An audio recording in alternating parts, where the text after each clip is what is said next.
This video contains subject matter that may be offensive and disturbing to some people.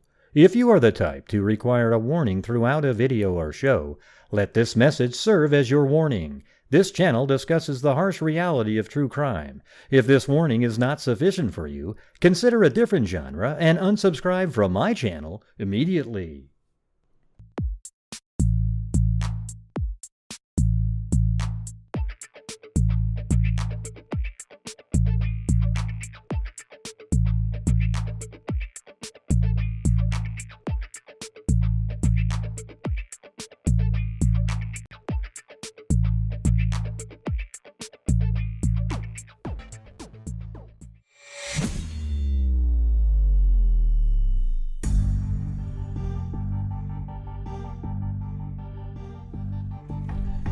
What's going on, freaks? Yep, I got my normal pair of glasses broke, and so I had to find an older pair, and it's a little blurry in there. Not too bad, though.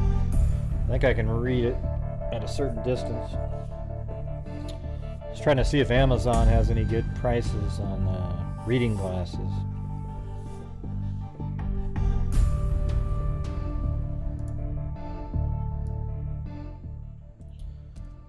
Yeah, so I was going to do a different show tonight, but then I saw a wacko YouTuber putting out one of the craziest blogger people and pretending like it's new information, so I figured I had to, maybe come out and set it straight.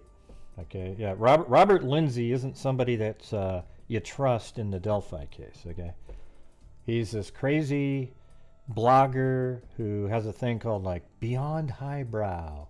And while it sounds like, ooh, he's put out so much garbage over the years and he always changes up, his sources are saying, it's always like every time there's a new person of interest in the, Delphi communities or any kind of a shift, then all of a sudden his sources are saying, but when you look back, how come his sources were wrong on all those other ones? Huh, that's weird. Yeah. So it's just total garbage, all right? So, of course, when you put out clickbait titles where you say stuff like, new information, people are like, wow, and they run over there. And, God, just so disturbing. All right, we do have some information on now, this is crazy. I was just going to do an update on something. Well, it's not even an update. It's new information on a case that we haven't followed at all, but it just seemed pretty interesting. So we'll do that really quick, and then I thought it'd be cool if people want to call in and talk about, what they thought of the, Kelsi and the interview, and if you have any theories, even you wackos out there that have these crazy theories, come on and say the exact same theory on here, unless you're a YouTuber. If you're a YouTuber, you're not welcome here, okay? Because that means you're one of the people selling the garbage. But if you're somebody out there that really thinks, wow, I think this is real, and you want to call in, that's awesome, okay? Yeah. And we had to make like a new Discord server. All of a sudden, the one last night, all these people couldn't get in. They couldn't see anything. Everything just went to nuts, so I just deleted the whole server and started over from scratch, and there is, 3 channels in there, okay, at this point. I'm sure there'll be more later, but there's one for post-show conversation, the welcome one, and then there's one that apparently I think I set up the bot correctly I had to buy like the MEE6 bot. That's what's named Mary Lou in there.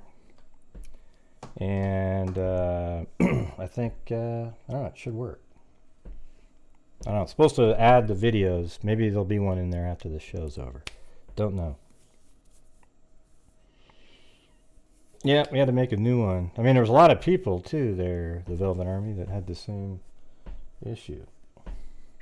But, hold on.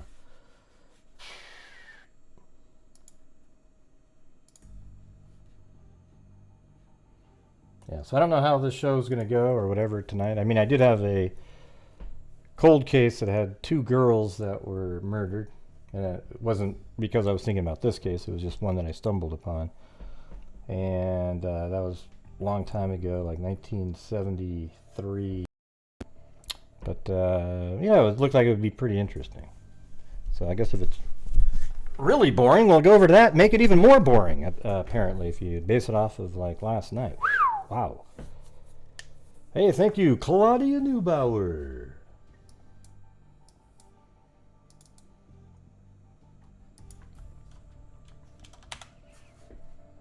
Thank you.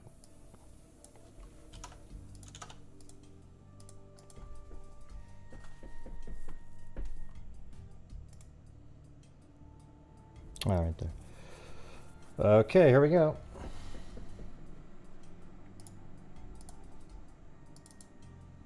So this is back in 2020. Woman suffers head trauma during attack. Family shares their pain. A woman is fighting for her life tonight after she was beaten and left for dead at her home in Jackson County, West Virginia. News Channel 3's Kim Rafferty sat down with her mom, who is now pleading for her daughter's recovery. Wanda Palmer is fighting for her life after Jackson County deputies say they were called to her home Wednesday morning. Wanda's mom, Eileen Palmer, says she called 911 after lawn care workers showed up and found her daughter with severe head injuries. They came to the Wednesday morning to mow her grass, and they found her in a big pool of blood, they said, and they run up on the hill real fast on a four-wheeler and told us, and I called the police and an ambulance. Wanda Palmer was rushed to the hospital in critical condition. Jackson County officials say she was attacked in her home on Flatwoods Road near Ravenswood. Eileen says she is just thankful her daughter is still alive. Thank God she's still alive. Thank God. Prayers is really going up for her. Eileen says she lives right next door, but she did not hear anything that Tuesday night. I had my windows open up at my home, and we never heard one thing. Jackson County officials say they are working diligently on the case and that they have several tips, but the person that attacked Wanda Palmer has not yet been found. I just hope, pray the police finds out who it is. Neighbor Teresa Fisher lives just a mile down the road, and she says her neighbor told her about the attack after hearing the call over her police scanner. I just hope they find the person that did it if they haven't found him already, so they can get to the bottom of it. When Eileen first visited her daughter, she was on life support, and while Wanda is now able to breathe on her own, she is not out of the woods yet. It's just really sad. I mean, it's terribly sad. It's terribly sad. She hasn't opened her eyes yet or nothing. Now this mom is left to wait, holding out hope that her daughter will recover and that the person who did this will be brought to justice. Kim Rafferty, WSAZ News Channel 3, Jackson County. Hey, what does it say? Sounds like maybe she was attacked with like a hatchet or something. I mean, it's really crazy. But then check it out. Look at this. After 2 years in a coma, West Virginia woman wakes up to name brother in attack. Is that crazy or what? I mean, that is just amazing. So this is like, that article that you just saw that I played you was from back then. It was like that day. And then after 2 years in a coma, West Virginia woman wakes up to name brother in attack. Medical staff said despite having brain damage from the attack, Wanda Palmer was able to speak and identify her brother as her assailant. A West Virginia woman woke from a years-long coma after being brutally attacked and identified her brother as the assailant, according to local reports. Wanda Palmer has been in a long-term care facility in New Martinsville, West Virginia, after being beaten in her home in June of 2020, according to West Virginia Metro News. When Palmer was discovered, Jackson County Sheriff Ross Mellinger said she was so savagely attacked, authorities thought she was dead. Palmer's care facility contacted authorities last week to let them know the woman had come out of her coma. I mean, literally, I mean, that's insane, right? 2 years. I mean, wonder what that's like for her to actually wake up. She'd be somebody to be interesting to talk to and actually, you know, do you remember anything during those 2 years? You know, like, could you remember people talking around? I mean, I don't know. She'd be really just fascinating to sort of ask questions to. NBC News has contacted Jackson County Sheriff's Department for comment. Medical staff told authorities that despite suffering brain damage from the assault, that Palmer was able to speak enough to identify her assailant. The keys to the whole thing lay with the victim herself, and with her unable to communicate, we were left with nothing. Now, lo and behold, 2 years later, and boom, it sounds like me, there you go. She's awake and able to tell us exactly what happened. Wow, so that all those years her body was probably trying to wake up to be able to say and name her attacker. You wonder about her brother, though. Was that brother showing up all the time? And, like, I don't know. Geez, I wonder if he went there a couple times trying to do something. Hey, Candlely Woodward Stone.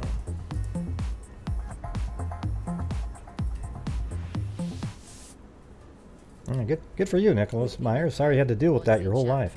I bet you grew up with the same affliction. Let's see. What do we got here? All right, so it says, West Virginia woman, 51, wakes up from 2-year coma and tells cops it was her brother. So that's her. And apparently, I was actually going, wait, is that what? I mean, it sounds dumb, but I was thinking, was that her as she was waking up? But I'm just kidding. I mean, after all those years, but look at this. What's going on with this guy here? This is ridiculous. She was found unconscious, covered in blood, and with massive head trauma at her house near Cottageville. Let's see. In a January 2019 Facebook post, Wanda referenced the reportedly strained relationship with her brother. My brother Daniel, why you trespass on my mobile home and damage things which you have no right? For shame on you, God, I give you him to deal with. Mellinger said that while investigators suspected what had happened before the attack that left Wanda in a coma, they had not been able to make an arrest due to lack of evidence. There was no eyewitness.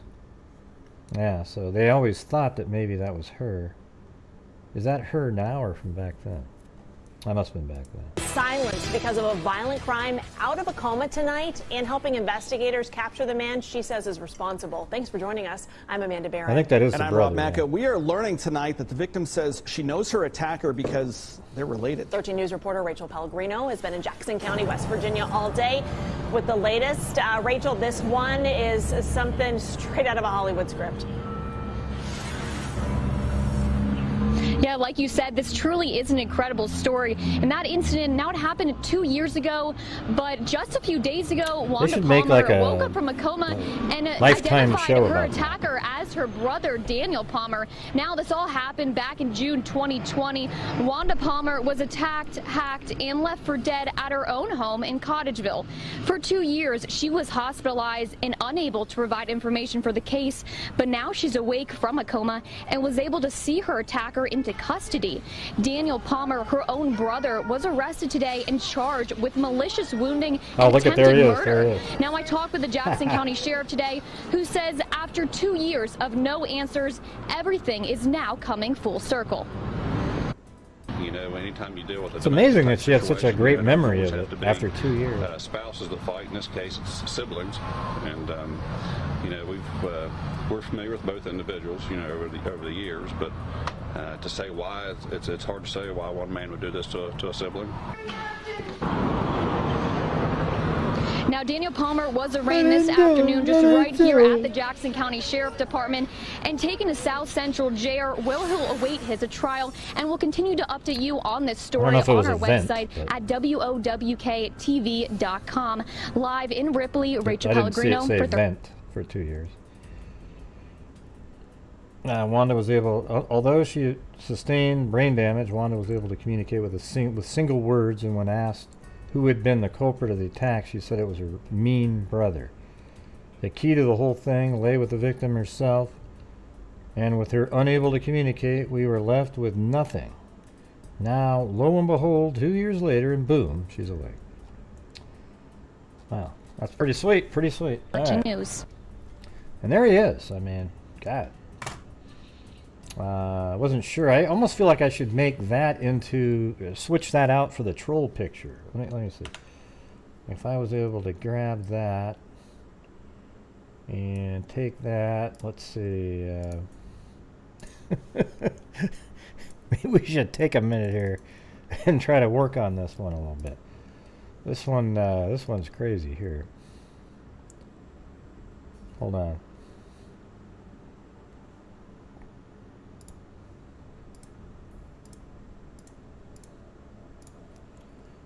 Alright, let's see. New file, 5. We'll just say 1,000 by 1,000.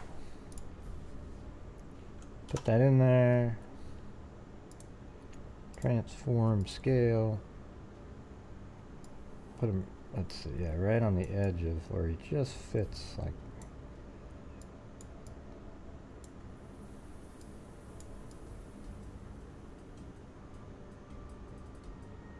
Yeah, right there. Actually, what I'll do first is take him in there and take out all of the background. I think it might work if I just. There's a cool tool in Photoshop that allows you just kind of to select an area and they try to find the matching colors.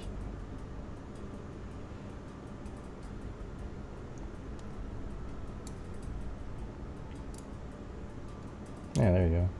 I think it needs that other part there though.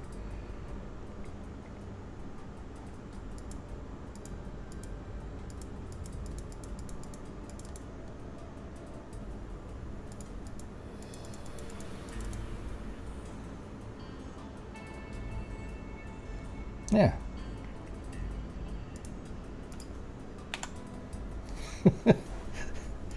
There we go. Actually, probably to make it fit, I could just get rid of some of this garbage right here.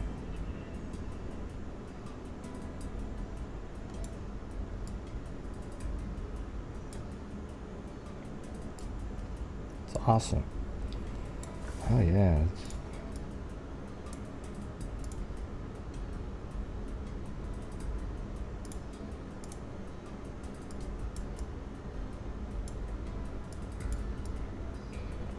There you go.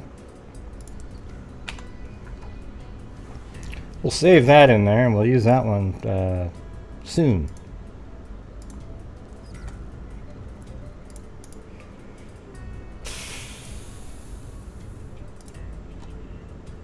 Let's see. YouTube. It's on this one. YouTube membership. What should I call it, you guys? Emoji.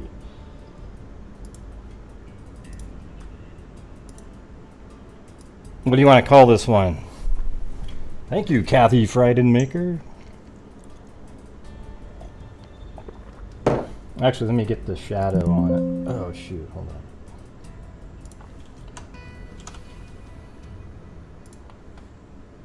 on. Mean brother. That's it. Yes, that's lame.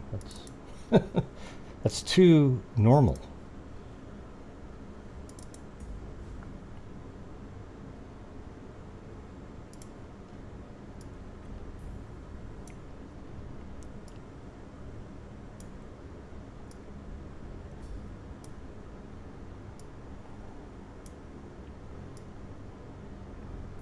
There we go.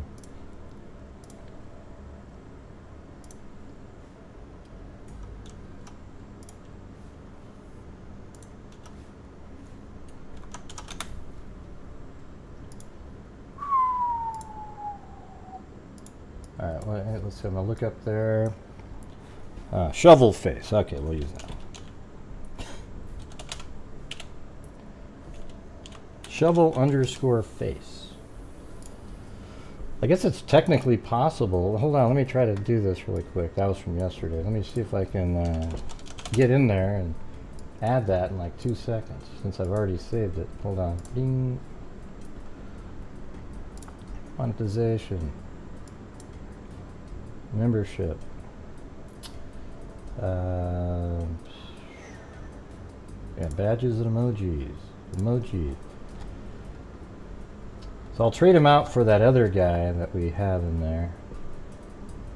Maybe I'll trade him out for Skippy. We don't really use that guy much anymore. We can add him back when the trial happens.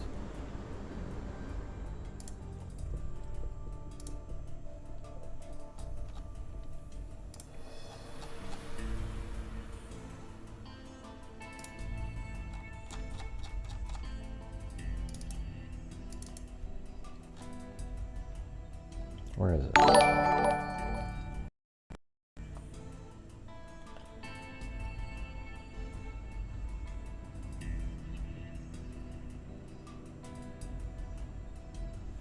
Oh, oops.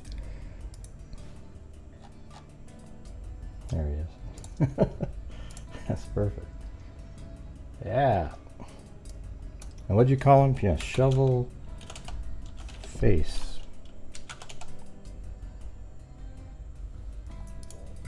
Yeah? Special characters not allowed. Okay. Shovel face. All right. Hey, refresh your chat. I think it might be in there. Let's see.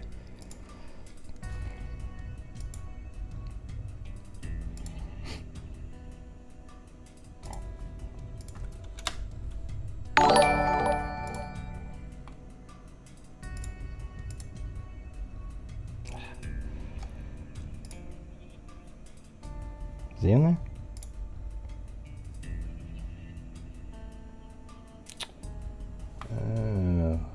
Wait, image must be smaller than, shoot, hold on. It's not there yet, hold on. Image size, 250.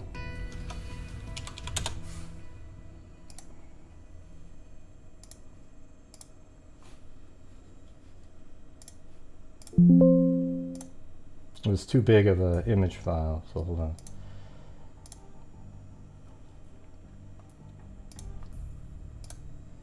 There we go. Ah, crap.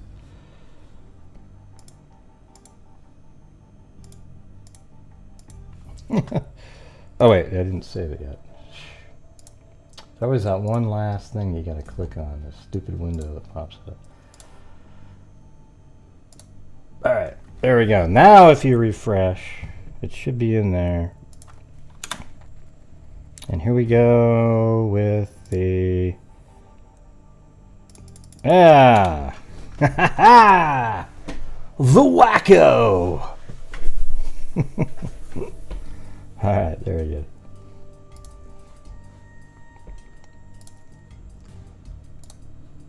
How was that for speed, huh? Alright, so here we go, everybody. Now the phone lines are open. You can call in and discuss anything you want about the Delphi case, any sort of, you know, your theories.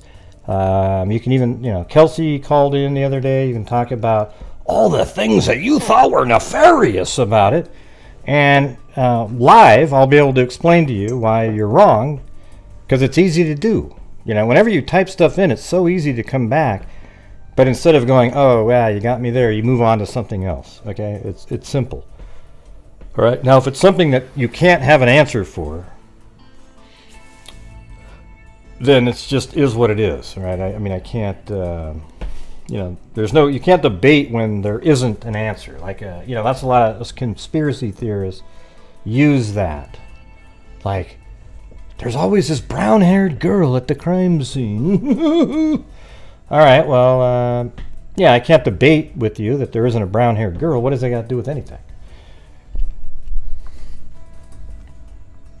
Yeah.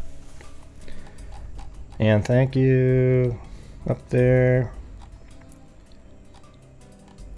Mary Glaviano. All right. I don't even know what the poll was. Why you guys all vote yes, but there was nothing in the poll? Hey, look at.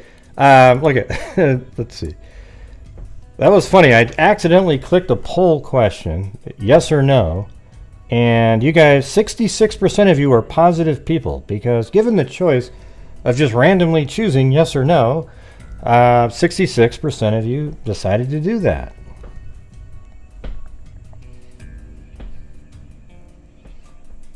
Oh no, that was just an accident. That was before that. That's awesome. No. My first thought is just no. Okay.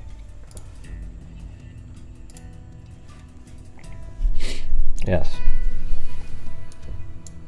I mean, you guys can call in about whatever you want to talk about. I actually prepared for a show, but I wanted to come on and at least let people know that you know, there's a wacko that's covering the. Well, he's not a wacko. He's just not really bright. He's covering the Dylan Rounds case. You know, gets a drone out there and plays the same drone footage over and over and over and over again, but then makes these clever thumbnails. See, here's the thing. True crime, it's weird when people put in the flashy clickbait thumbnails to me, where you type in something like, I mean, you've rarely seen me ever use those, right? I mean, unless there's really something like breaking news, and it really is, you know. But it's so tacky to me to do like, is there a body underneath that sheet? Come find out later. You know, instead of, well, there just isn't a body underneath the sheet. You know, you gotta make everybody show up to watch and have you fly over it for the 78,000th time and look at it and go, oh yeah, that's nothing there. Okay, yeah, that's great. So anyways, the same person put out the, you know, went to the Robert Lindsay blog, who's had the blog for years now, and said, new information, new theories. And Robert Lindsay has been an absolute wacko during the entire Delphi case, right? I mean, he's one of the people that put out the information.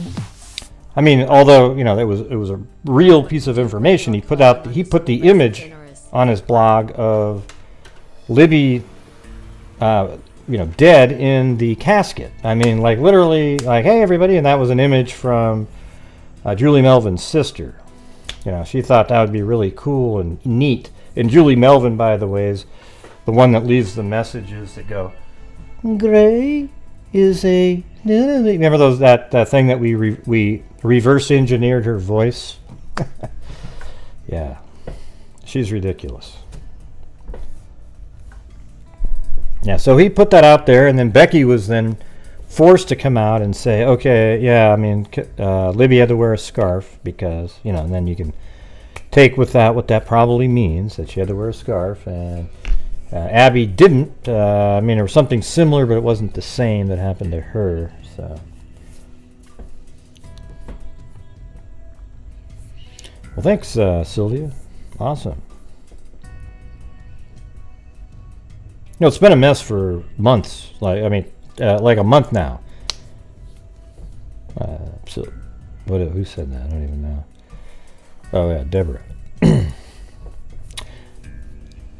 Oh, pretty soon, Big Bear. Yeah, pretty soon. Yeah, we on this channel we try to raise funds to help support my channel and the charities that we send money to. Okay, now if you'd like me to call all the charities up that we've donated $24,000 to and ask for it back, you just let me know, okay? Thank you. All right, where is that? All right, put that in there. Thank you very much.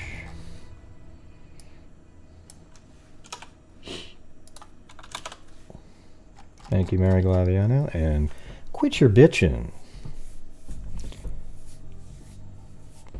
Yeah, Robert doesn't beg for... Yeah, what does Robert Lindsay have to do with anything Bitcoin? And by the way, you're getting your ass kicked in Bitcoin. Sorry about that, buddy. So here comes all the trolls from the wacko, bottom-feeding, psycho YouTube channels. Okay? Here they come, everybody. This is what they do, because their theories are so ridiculous that what they do is they come and they attack the people who let people know that their theories are ridiculous, because there's this little tiny community in the Delphi case. Well, it's actually, as a number of people, it's not that small, but it's as small as a percentage. And they're like the bottom-feeding scum of YouTube and society in general. And what they do is they attack murder victims. They go after, they come up with any theory that they want to, despite factual evidence, because it makes them feel good to attack family members. It's strange. It's a weird phenomenon. They should all be banned from social media in general. Yeah. They're just sick people, you know. That's the problem with them.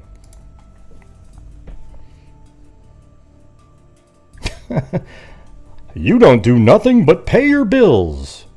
You are a complete scam and you will pay. Bitcoin wolf. Yeah. Okay. You want to hear something? Bitcoin dipshit is every single show. Everybody on this channel who helps me out knows exactly what's going on. I tell them every single show that they can send their money into charities if they want to. Feel free to do so. But if you'd like to help out my channel and the charities, because I'll be sending in money to the charities, feel free to do so too. And people willingly, after hearing that, help support my channel because they like the fact that I do shows every single night on a whole bunch of different cases, not just the Delphi case. Now, we're doing a show tonight because, well, last night we did a show on totally different topics, and we're doing a show tonight because it is like post-Kelsi. Last night I don't like to do them like 2 nights in a row, and so now we're going to be talking about that if you'd like to call in. So if you can't listen and hear me say that a million times, then you're an idiot. All right? Thank you. Hey, thank you, Paul Ayers. And it's always cool too because the trolls actually, people start sending in super chats to offset the trolls. It's amazing. Yeah, thank you, this account, and a couple times there. Tamara, not today, but Tamara. Mary Glaviana, Quit Your Bitchin', Kennedy Woodward Stone, Being Nancy, and Claudia Neubauer. And Eugenie. Yeah. Wouldn't you be ashamed to even put the word Bitcoin on your name at this point? You got your ass handed to you like it was. Hey, thank you, Eugenie. Not Carvalli, but Eugenie and Alley Cake. Yes, so here's the thing. If you, anybody, just call in and talk about what you thought about the interview, okay? And even if you're one of the pond scum wackos, call in and let's talk about your theory, okay? And you'll have a short leash, though. If there's any sort of weirdness coming out of you, boom, you're gone. But come up with a rational conversation, okay? Something that makes sense.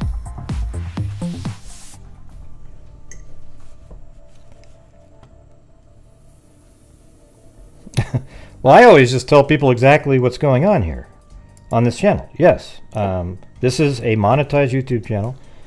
It is a second job for me. I mean, I actually work as, I don't even know, like sometimes more hours here because it's what I love to do, right? So I do shows every single day on here, and I don't feel bad whatsoever making money on true crime topic. Like HLN is a show that you turn on. IDTV is a show that plays 24/7 every day, goes over crime after crime after crime, and it's interesting to watch. And hopefully, my show is interesting to watch.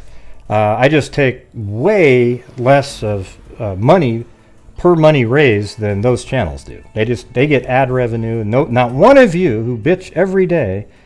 Go down to the HLN or IDTV studios and stand outside with your picket signs or email them or do anything. What you do is you attack other YouTubers because it's so easy for you to do. And I will guarantee it that the wacko YouTubers that you follow, if their channels ever pick up and they become bigger, they will monetize their channels.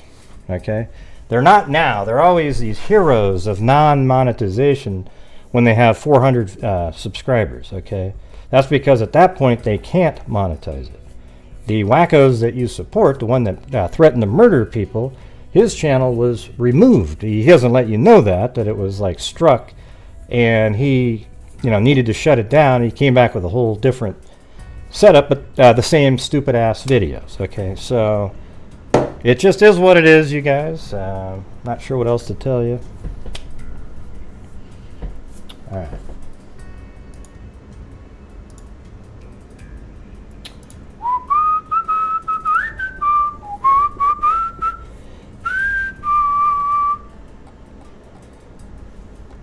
Where was that one? Paul, I got you guys in there? Yeah, I think so. Hold on a second. I think I need to add one for there. And one for tomorrow.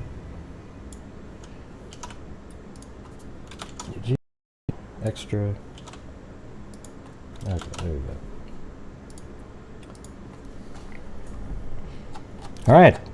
So here's what I want you guys to do. Call in and talk about what you thought about Kelsi and her interview with her husband. Now, today in the comments section, there's a wacko in there that said, her husband seems controlling.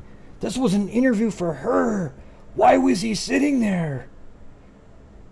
I don't know, because he cares about her. Maybe she liked having him there because he's for moral support or just anything. I mean, she's easily capable on her own, but, you know, who cares why he was there? He's like a really cool dude, man. I mean, he's a great guy. Jesus, people are just sick. I wonder how much those people complaining have done. Oh, they haven't donated a nickel, Boston Actress. I can tell you that right now. They were so happy on that Wacko's channel. Want to hear something crazy? The Wacko channel that still attacks Kelsi.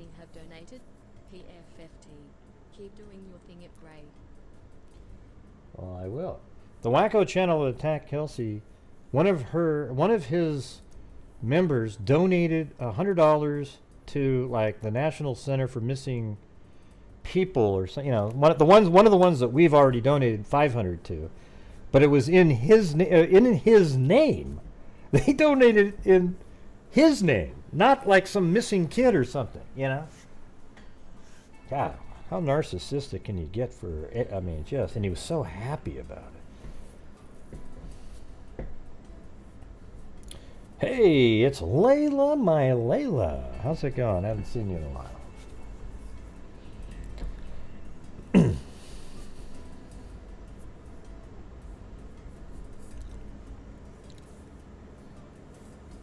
Oh, you missed that one? Yeah.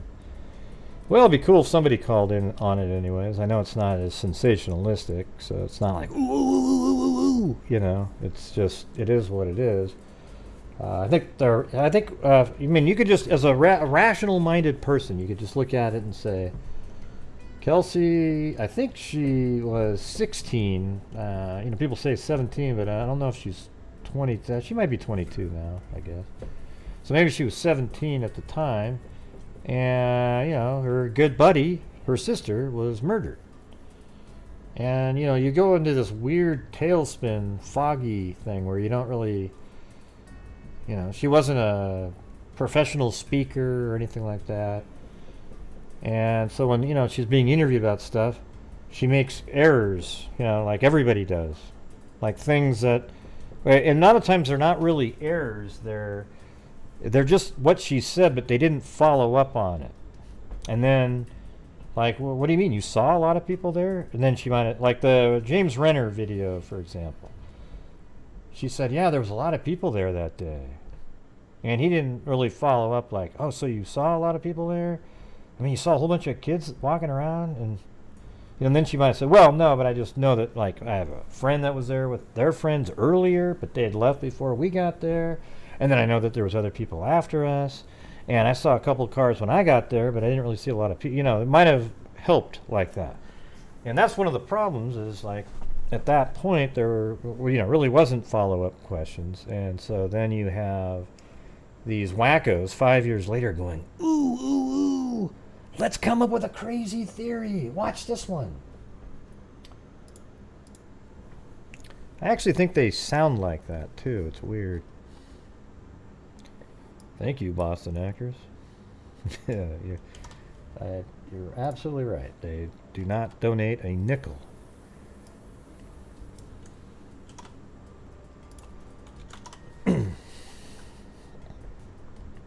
Yeah, I mean, she's you're right. I mean, she's a kid. All right, let me get this in. All right. Who's this? It just says call in user. That's usually when a troll calls in. Who is it? You got to turn down the audio. Who's this?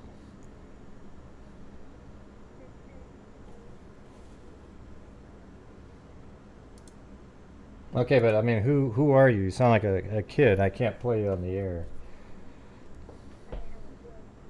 Huh? Yeah, no, but who? I know, but who you? I gotta get. Okay, hold on. I gotta get this other call. Have a good one though. All right. Let's see. I don't know what the hell that was. All right, 309.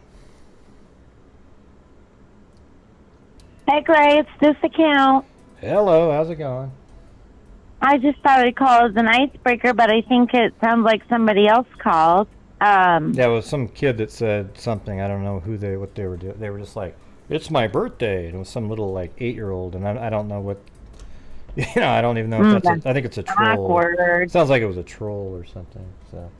Yeah, very awkward. So I wanted to say that I enjoyed the interview with Kelsi. Mm-hmm. And I do feel sad that she has to defend herself over just, a jacket versus sweater versus. Yeah, no, it's incredible. What I always think is crazy about it is that whenever you're a factual person and you're the one that knows something, like me in the Kanika Jenkins case, I had to be so meticulous with every explanation for every single thing with such fine detail, and just really where it was, and then we'd have follow-ups and follow-up and follow-up. And the thing is, they would put out absolutely wild videos with crazy stuff going on, and nobody questioned them at all. I mean, it was just unbelievable. Oh, that was to see all that stuff going on about her, and it was so disrespectful too. Yeah, but it's just it's weird how some people have to be really factual, but the conspiracy nut jobs who keep saying, like the ones that are saying, "Ooh, Kelsi has something to do with it," they're crazy people, and nobody ever questions them on their thoughts. So that's the thing. Right. Yeah. Yeah, that's right. I agree with that. And I have questioned a certain person about a certain threats that he had been putting out. Yeah, he put out murder threats. Yes, and then he kind of taunted me. And I'm not scared, but, Well, he did. I saw it. I saw what he sent to you. He was threatening you. He talked about the glove. You guys remember when he threatened people that he would put a glove over somebody's mouth and like cut their throats or something, and then he had to have those were 2 threats that he made. And then he said that his account was hacked, but it turns out it wasn't hacked at all, because you could tell the person who wrote it was the actual channel owner because of the markings on their comment. So when he came back to YouTube, he said, "Well, I didn't really get hacked." Okay, so now you're admitting that you did threaten to murder people. And then I just saw the ones that he sent to you that mentioned the same thing about the glove. Yeah. I mean, it's so weird. You would think, I believe in second chances and somebody messing up, but it's like, I believe in second chances. I don't believe in second chances for people like that. And people like that, they're not going to ever be different. That's just how they are. Yeah, sorry. I didn't mean to interrupt you there. But yeah, that's exactly it. I was kind of hoping maybe he was like, going through something and just got a little wild there. But then, no, in fact, after that was all done, he just continues on and so whatever. But yeah, it's gross what's going on, and it's upsetting to see that she has to be defending herself against just these minor inconsistencies and people who think that somehow they know better than the folks. I think even she has spoken to the FBI, so they know better than everyone. And I just, that's weird to me. I wish them the best. And that's about all I have to say. All right. Well, thanks for calling in. We got another call here, but I appreciate you You broke the ice. There you go. Yeah, good. Okay, well, I'll see you in the chat, and I hope there are more callers. Please call in, folks. Yeah, all right. Have a good one. See you later. Bye-bye. Thanks. Bye-bye. See you in the chat. All right, bye-bye. All right, 978, you're on. Hello, 978. Yeah, who's this? Hey, this is Jason. How's it going, Grant? Jason who? Like, yeah, I mean, we're on hold. I mean, we're not on hold. We're live now. I'm definitely not Jason from Friday the 13th. Okay, good. Yeah, you don't have the mask on or anything? Okay. Man, Gray, you have no idea. I live over in Massachusetts. I've been waiting to get on a call for you. Okay. What do you got? No, not too much. I feel like everyone's kind of hit on everything, but, I mean, do you have any, if you had to pick, when would be your idea of when this thing might get solved? Do you have any kind of, 1 year, 1 month, 2 years, 3 years before Carter? How about 6 months? Within 6 months, how about that? That's what you think? I'm trying to be optimistic, but if they were on the right trail, you'd think that maybe 6 months from now, it sounds like... It just amazes me, man, because it's like if they didn't have audio and video, it's almost like where would they be? But I don't know. Yeah. Well, the thing is, I think what they're looking at didn't really need the audio. See, where they are now is what is what they would have had even without the audio and video. Because it turned out it was just the communication with Kagan, the Anthony shots leading to Kagan Klein, leading to a private Dropbox that led to the second largest, child sex ring in Indiana, it just went on and on and on from there. So you think there's no doubt that has to do with it? Like that's not a red herring. I mean, there's always a doubt, but at this point I'd be shocked a little bit if it wasn't, because it's right then. I mean, you have this catfishing account conversing with Libby's phone and friends right around that exact, at the exact time they get murdered. And it's, and then there's all this other nefarious stuff going on with the Anthony Shots, Kagan Klein account. Man, if it's not related to that, I'll be almost dumbfounded, to be honest with you. Right. I watch all types of, true. I watch Joe Kendall, shows like that. Yeah. And there's always, every time I watch a show like that, you always think it's going to be this one person. I guess that's probably how they do the shows. And then it always ends up being someone from, back when they first started type of deal. And I'm just wondering if it's going to be someone that blows everyone's mind, Well, it could be, but it also just could be these people that or maybe someone that we've never heard of, Yeah. Well, Tony, out of the two, Tony Klein seems like more likely somebody, but at the same, wasn't his account. But Tony Klein is the only person I've ever thought might be involved out of any of the clown acts that people try to throw out there, like Ron Logan or, whatever other jamoke that people throw out there. Tony Klein is the only one that I'm like, he's a good one, you know? So it's either him or somebody else that had access to that account. Sure, because it's one of the, it's just what there might be other people than Kagan. He was passing the password and the thing out to other people. That's kind of the theory out there. Mm-hmm. Yeah. I find that hard to believe, but maybe. Well, yeah, I don't know if he'd be giving. I don't know. It's weird. It's because he made the profile, right? He's the one who. Apparently, right. The IP address of where the profile was made led back to Tony Klein's house, and then Kagan's the one that created it because they live together. And then what, he was passing it out to is that the theory? Like he was kind of passing it out to others, and it just, I don't know, for some reason that doesn't make too much sense in my mind, but I don't know, I'm not part of these type of things. So. Well, I actually agree that is stupid. And here's the thing is, that's why it sort of more points to Tony, because he's sitting right there at the house where he can just, have access. Because even in the Barbara McDonald interview in December of 2021, just 7 months ago, when she interviewed him in jail, that's when he started really throwing his dad under the bus, saying, he had access to it. He could have done it. Yeah, he could have. And it's like, whoa, that's a lot closer than the original interviews, where he never even talked about his dad, really. I mean, it was amazing. He kept throwing the guy under the bus that lived in Las Vegas, right? Yeah, I think they asked him, do you think the police think it's your dad? And he said, yeah.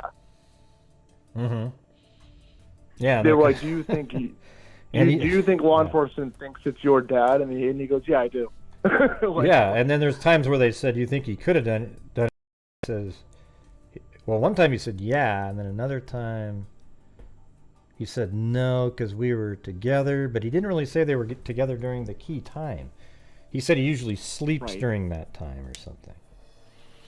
Okay, and Tony Klein is the only one that I've ever like kind of thought maybe. All the other ones I think are just hogwash, if you will. But yeah, I don't know, man. I just think it just blows my mind how like it's kind of like I live in a place like I live in Massachusetts, but there's trails around, and you never know when someone's going to be walking by. It just blows my mind how the timing is so perfect. It's just perfect. Like I love your theory about how he was sitting on the bench, said something to them as they were walking by to get to the bridge.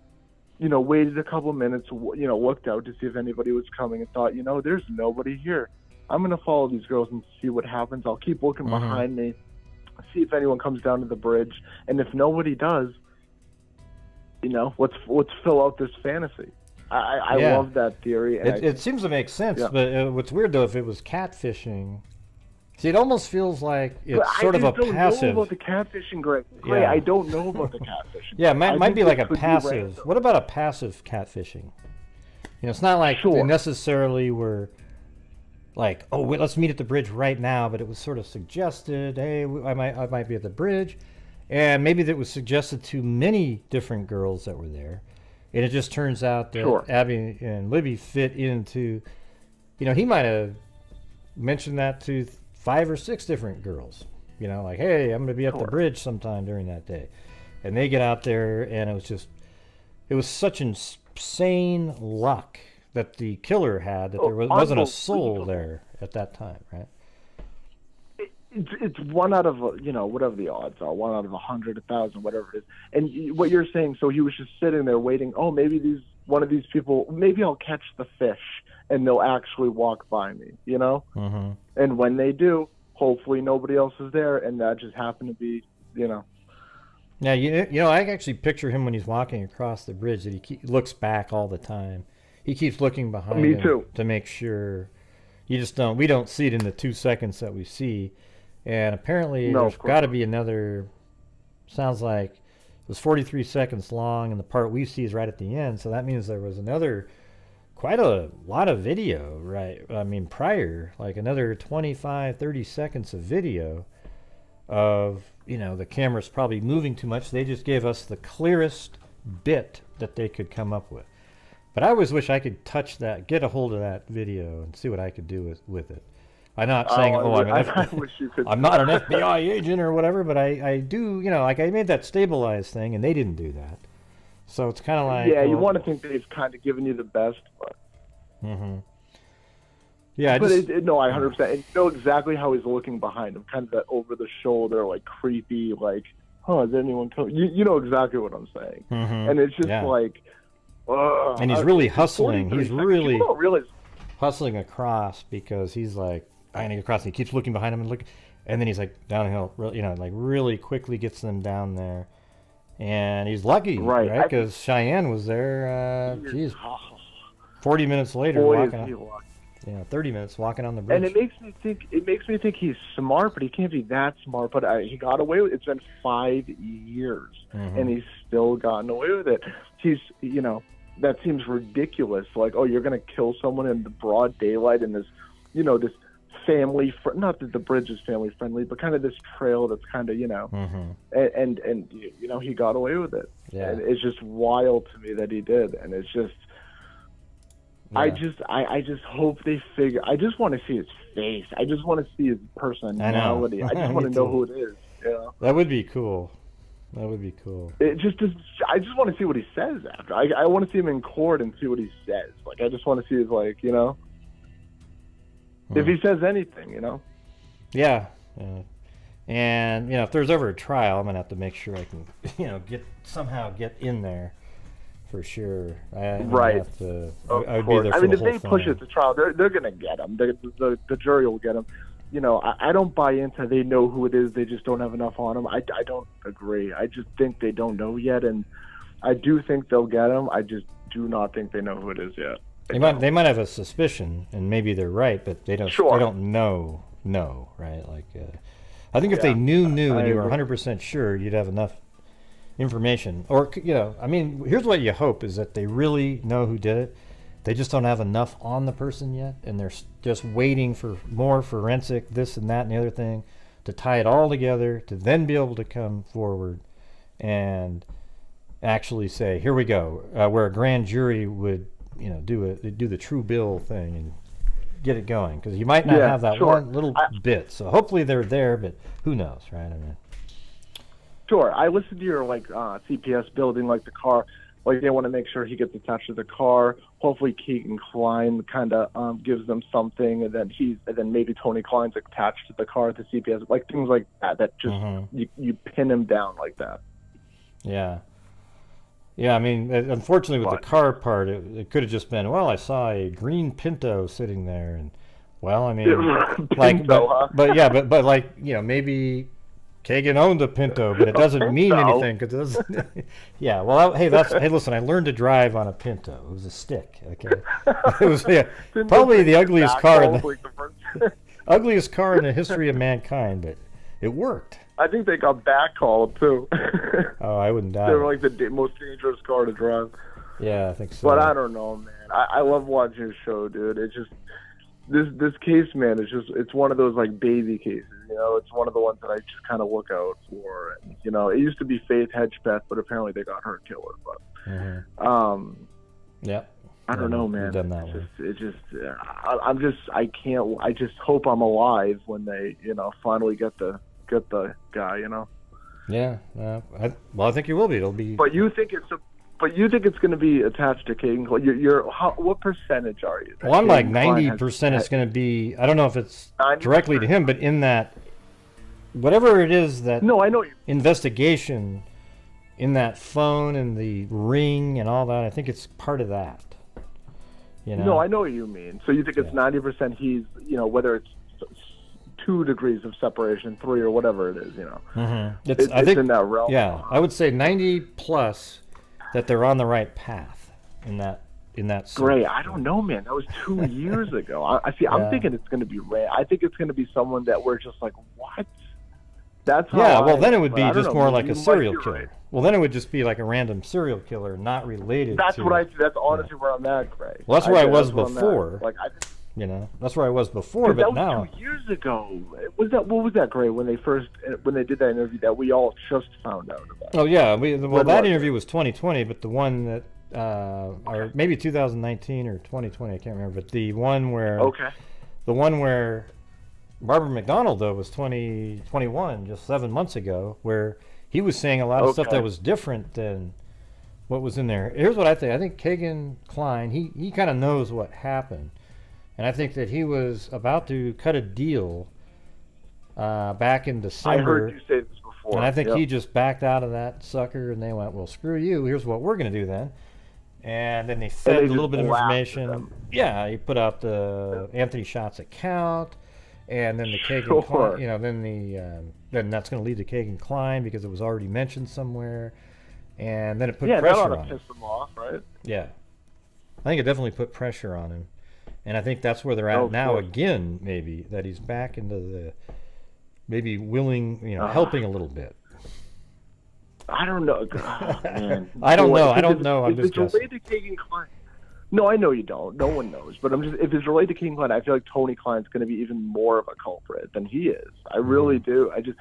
Tony Klein just gives me bad vibes. I heard the story from the stepbrother, I think it is, of Kagan Klein. And the stories that man told was just horrific. Tony Klein is an absolute scum of the earth, from what he told. The murder sheet interviews, he's not good. But anyways, man, I'm so happy I got to catch you, man. I just want to pick your brain a little bit. Well, I appreciate it. Those are good thoughts you had there. Rational too. It's amazing. You got it, man. Dude, I don't watch any. Dude, I don't know. I'm not even going to mention the channel because I know you'll get mad at me. Yeah, don't do it. If there's 2 syllables, it's MS, and I frickin' comment on that dude's channel all the time and just tear him apart. So I don't even know. I don't know if you know who I'm talking about, but if it is, then I tear him apart all the time because it's just such ridiculousness. It's just like, how do you live with yourself? Just like just be like, you know, like if you want to be kind of like sensationalized, fine, I get it. It's YouTube. It's theater. It's entertainment. If you look at it that way, but like, I don't know, man. Whatever. People are gonna be. Yeah. Well, I think of true crime differently. I try to act like it's actually important, not some goofy shit. I try to put myself in their shoes, and I have a hard time doing it. Yeah. Well, wait, what was your name again? My name was Jason. Well, it still is, right? My name is still. Yeah, I'm just kidding. You said was. I know. I'm the one that said, "What was your name again?" And then you said, "Well, it was Jason." So what is it really then? If it was Jason. Anyway. I said Jason, but not Friday the 13th, not that guy. It's all good. All right. Well, hey, thanks for calling in.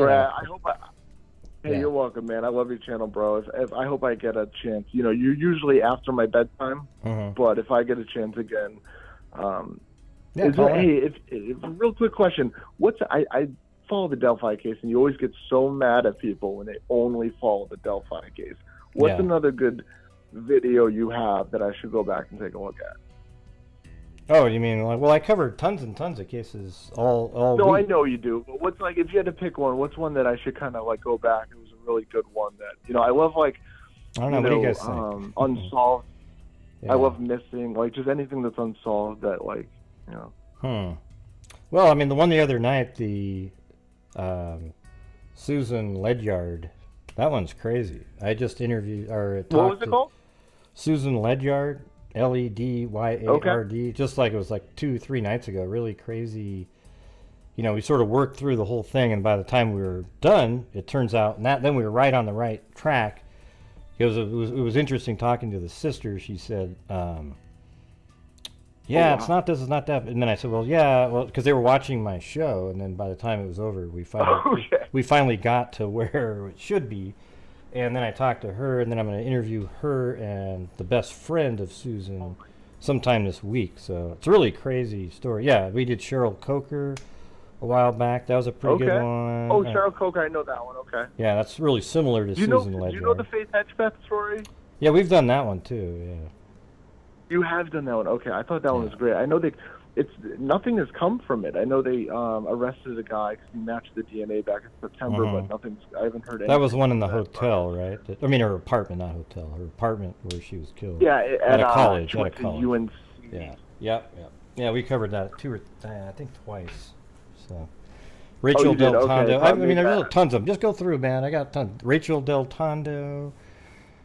People are typing them in, but I just didn't know if it was like one that you might suggest that I go and look at, and like I know you. I think you do them 365, right? Yeah, every night, 3 hours, 7 days a week. Okay, I got work and all that, and a kid, but I'll try to do the best I can, my brother. All right, man. Thanks a lot. Appreciate it. Have a good one. Thanks, Grant. Have a good one. All right. You too. Bye. That's it. Jason. His name was Jason, and now it is. And yes, everybody, if you'd like to help out the channel, please consider sending in a super chat. That allows me to continue to do the shows 7 days a week, and it also helps out the charities that we donate as a channel so generously throughout the months and the entire year.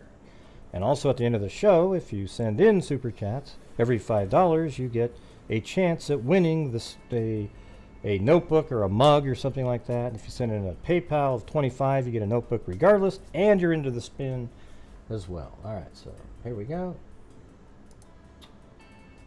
And who's this? 475? You there? Oh yeah, 475. You're on. Hello, who's this? Hello. Jody? Yeah, what do you got?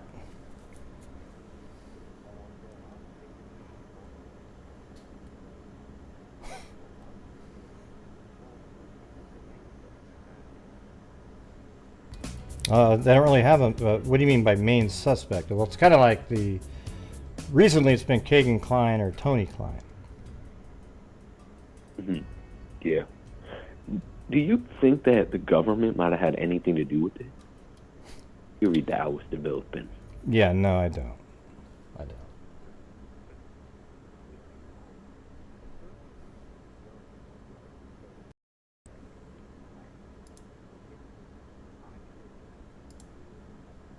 Mm-hmm.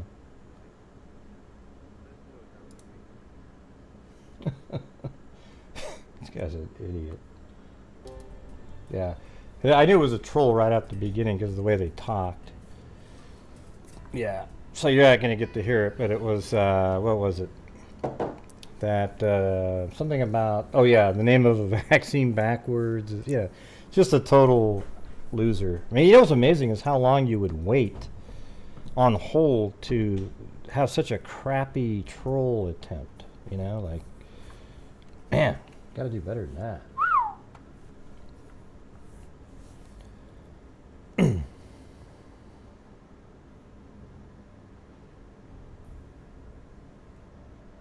Nah, he's just a troll.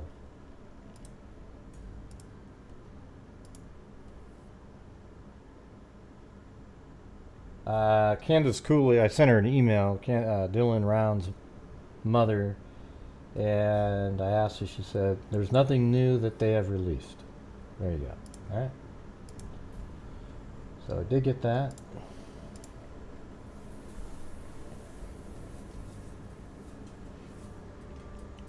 Come on, trolls, are you guys going to be calling in? What do you mean you even got that troll? You couldn't hear what he was saying, other than a couple words.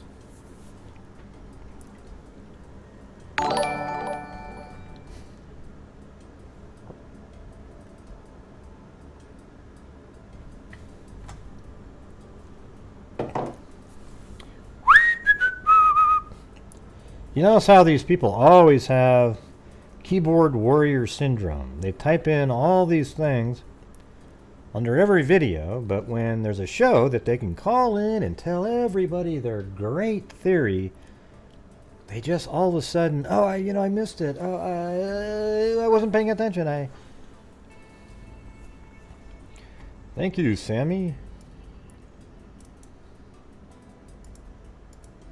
Hey, look at that. The Velvet Army gifted 5 memberships out there to people. Very cool. Thank you very much, the Velvet Army. And I think you get a membership for a month, and then after that, if you would like to stick around, that'd be awesome. D. Moss, Jacqueline, Gostis, Sour Gummy Worms. These are probably all people that hate my guts, but hey, there they are. RPPPPP was gifted. Sour Gummy Worms. Yeah, that's what I wonder, like, if you have a troll that's watching, they hate your guts, but they're set up to be gifted, and then you gift a channel membership, can they get one? I guess it doesn't really know if you hate somebody or not. Oh, that's hilarious. Did you get that? D. Moss and Jacqueline Gostis and Sour Gummy Worms? I guess that's better. What was the one with the worms? The brain worms or something?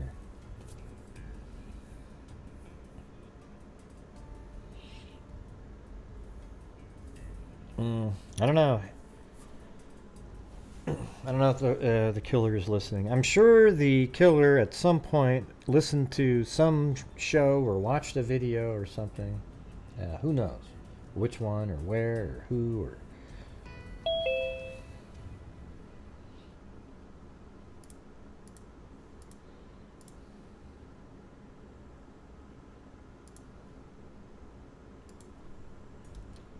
All right, 856. Hello? Hey. Hello, it's Lillian. How's it going? Yeah. I'm getting there. I'm not quite there yet, but I'm getting there. Yeah. I just wanted to call. I missed all the chats. Missed you guys and you. When I said I knew it was a troll, I could just tell.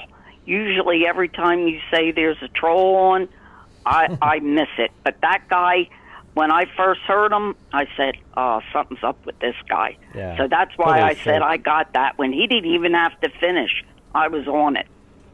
Yeah, it was So- a totally fake voice too. It's just Yeah. stupid. Well, I don't have much since I haven't been in chat, and but you know how I feel.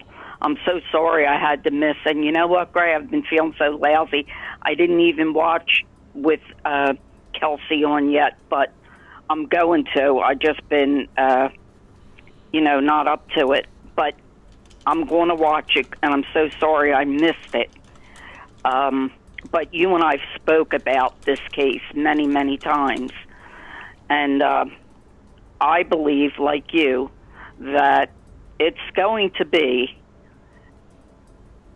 someone in that chat, in that ring.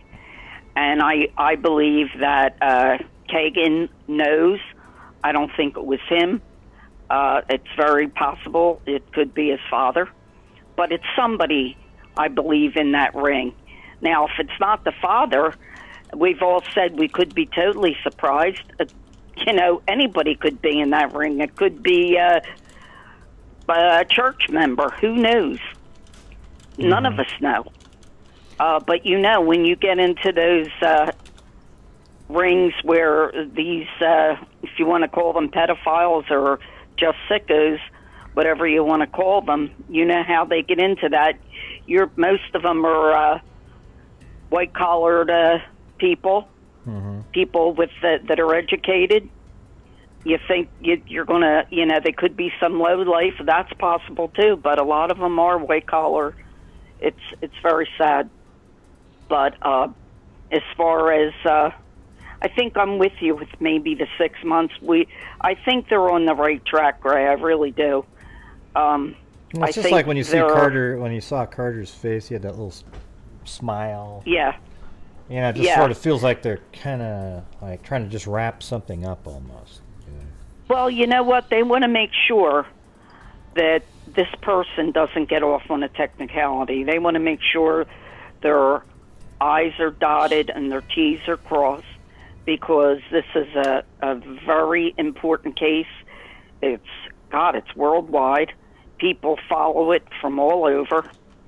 And the people that get on Abby's family and Libby's family, they need to find something better to do. And Kelsi, I mean, come on, I did see this, her wedding pictures before I started feeling lousy, and it was absolutely beautiful. And she looked beautiful, and she deserves it. And when I saw the little charm with, walk with me, sister, man, did that almost make me cry. What makes me angry is like these idiots that are always making these comments. It's like they're the people that believe that if something really bad happens to somebody, you're required to walk around for the rest of your life with your head down and almost suicidal yourself because you're so, just devastated by the minute. There's never you're never allowed to smile again. You're never allowed to say anything that they're not. You got to approve it first with them. So basically, you got to have these these same guys. You got to say, would it be okay if I laughed at a joke or something? Yeah. I mean, it's sad, isn't it? Yeah. I mean, this poor kid and both families, Anna and Mike and his wife. I mean, they'll never be the same. They're going to carry this around with them till the day they die. And for these heartless people that haven't walked in their shoes to make comments that are so outlandish, it just makes me sick, because there's so many evil people in this world. There really are. There's a lot of good people, but there's a lot of miserable people too. And they just like making it hell for other people. Because, this kid was a kid herself when this happened. I mean, and like I said, they'll never, ever get over something like this. She didn't die from a car accident. Libby and Abby. They didn't die from a health issue. They were murdered, broad daylight, in their own community. And Kelsi said she was a little bit angry. Like she's angry at Libby because Libby didn't confide in her about, her communicating with this account. There's an account out there, and it's. But to me, that's totally rational because she probably thinks she probably is angry because she feels like she could have saved and protected. Exactly. And she Gray. It's not like she. Yes, she's mad at her. What else would you say? Because she felt, like you just said, she probably thought, oh my God, Libby, I could have told you don't go there. I'm a little older than you. This is this or this is that. Yeah. I mean, you know what I mean? And it's also being honest, because it's obviously being really honest. I mean, because the thing is, it doesn't sound great. Like you don't want people to, you wouldn't want people to think, oh, I'm mad at the person that got murdered. But you're just saying what you actually felt like. And there's nothing wrong with feeling that way. I can see her feeling that way. Of course. Like a child who hitchhikes. I bet you every parent said, don't hitchhike. Don't hitchhike. Then their child hitchhikes and they get killed by a psycho. And you don't think the parent's mad a little bit at their child? Like, why didn't you just listen to what I said? They're angry, But see, they hinge on every single word that they all say, the family members. And especially Kelsi. They hinge on every little thing. So they go, oh, she said she was mad at her sister got murdered. Yeah, did you hear why she said that? Yeah, they don't care. I would. No, they don't. No, they don't care. Yeah. But I hope that within, like Carter said, well, before I retire, he said, it could be tomorrow. I think they have a good idea. I think they really have to get it all together because they don't want to make a mistake, because I think they made several. I mean, look, I'm not a police officer or anything, but I think there's always mistakes made when you have something like this in a small town. You're never ready for a double homicide in a broad daylight, 2 young kids off from a school for a snow day. You never think this is going to happen. So, they were mistakes made, but hopefully they're on the right track now, and they'll get this solved. And, they'll say, oh, closure. I don't believe in closure. That's just me. I don't believe in it, because you learn to live with it. You never get over a murdered child. You just can't. I just don't see how you can. And that's just my opinion. So listen, I don't know if you have another call, but I'm glad I'm back in the saddle. Hopefully I'll be on again, and I'm glad I'm back, at least able to talk to you guys and feel up to doing it. Yeah, it sounds like I've had ocular, migraines before. Gray, I had my cataracts removed real quick. Then I had to have a cornea transplant. And then I had an ocular TIA, which was a few years ago. And my doctor said, you should have went to the hospital. And Nancy said, come on. I'm like, no, I'm fine.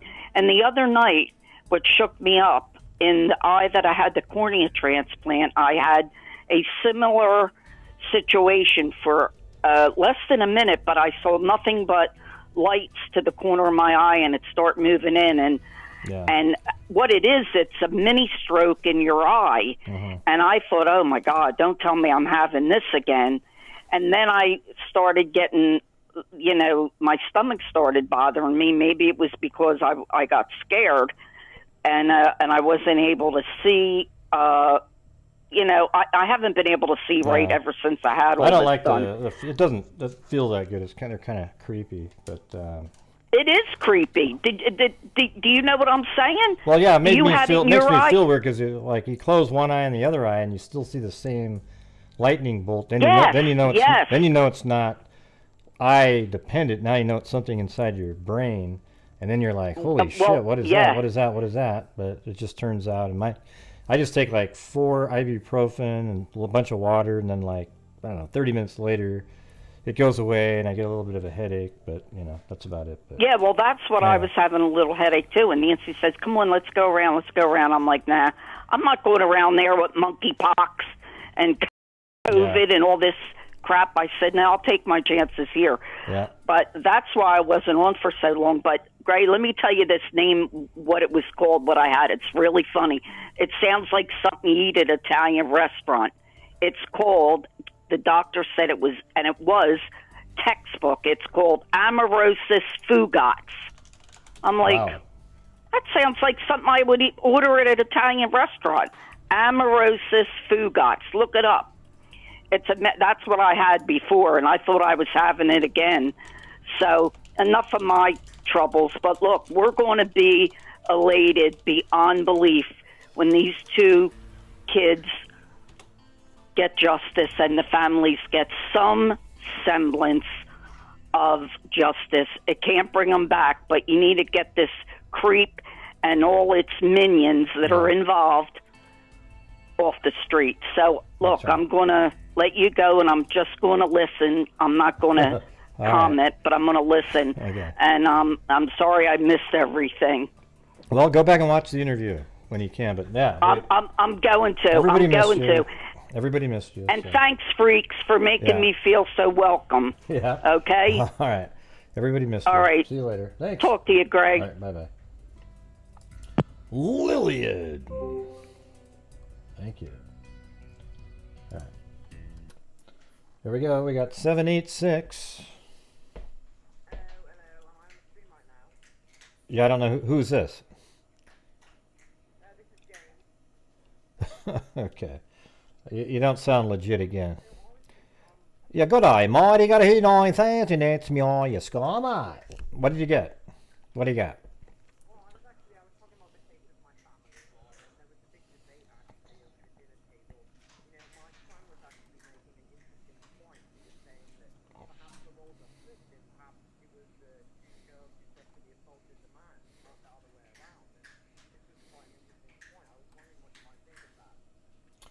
Unfortunately, it never made it to the show, and we won't be able to talk about that. Bye-bye. These people are so stupid.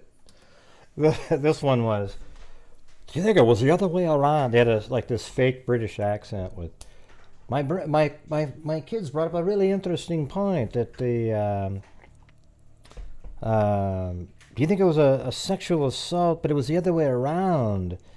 That the 2 girls assaulted the, you know, it's just, yeah, just another troll,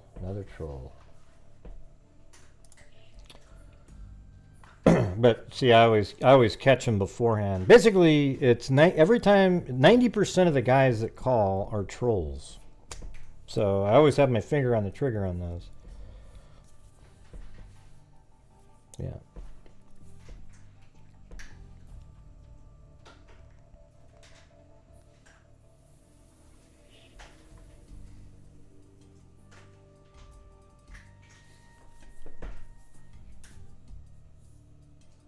Huh? Oh, is that the Jason in the chat there? Okay, LM, we're just discussing a different case. All right, thanks. Gonna have to get rid of that. That's always when people type something in, they go running away and go watch it.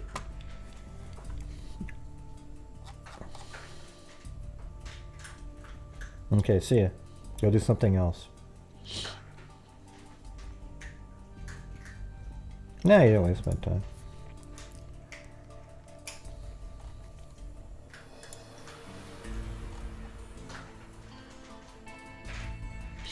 Yeah, so here's the thing, everybody. When somebody's doing a live show, you don't come on their show and tell everybody about breaking news somewhere else. You know, it's like everybody goes, oh, ooh, and then they go run away. You know, it's weird. You know, it's weird stuff.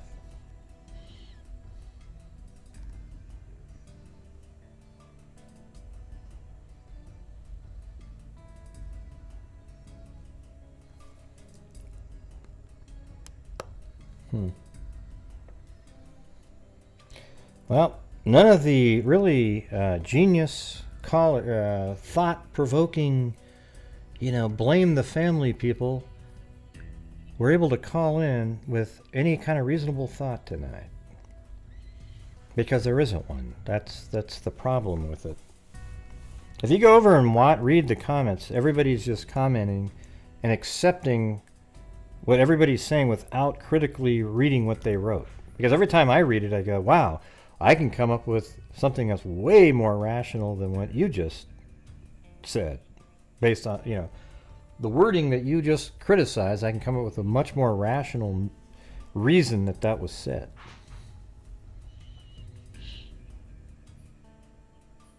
Yeah, I don't know, Jason, it's one of those really crappy slow nights again in here, so might be a short one. It's worse than last night, and I was reading.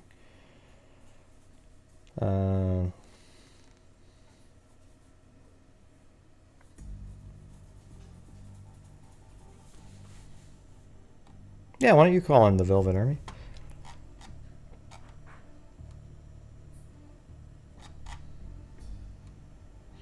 And by the way, I've done a lot of stories over in Massachusetts area lately. Maybe you should go look for some of those. Nah, you don't need to call back in again. Yeah.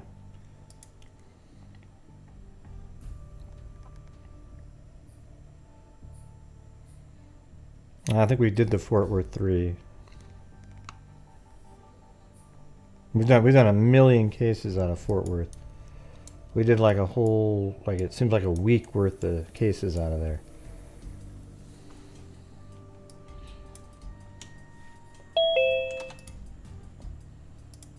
Thanks, Zozo.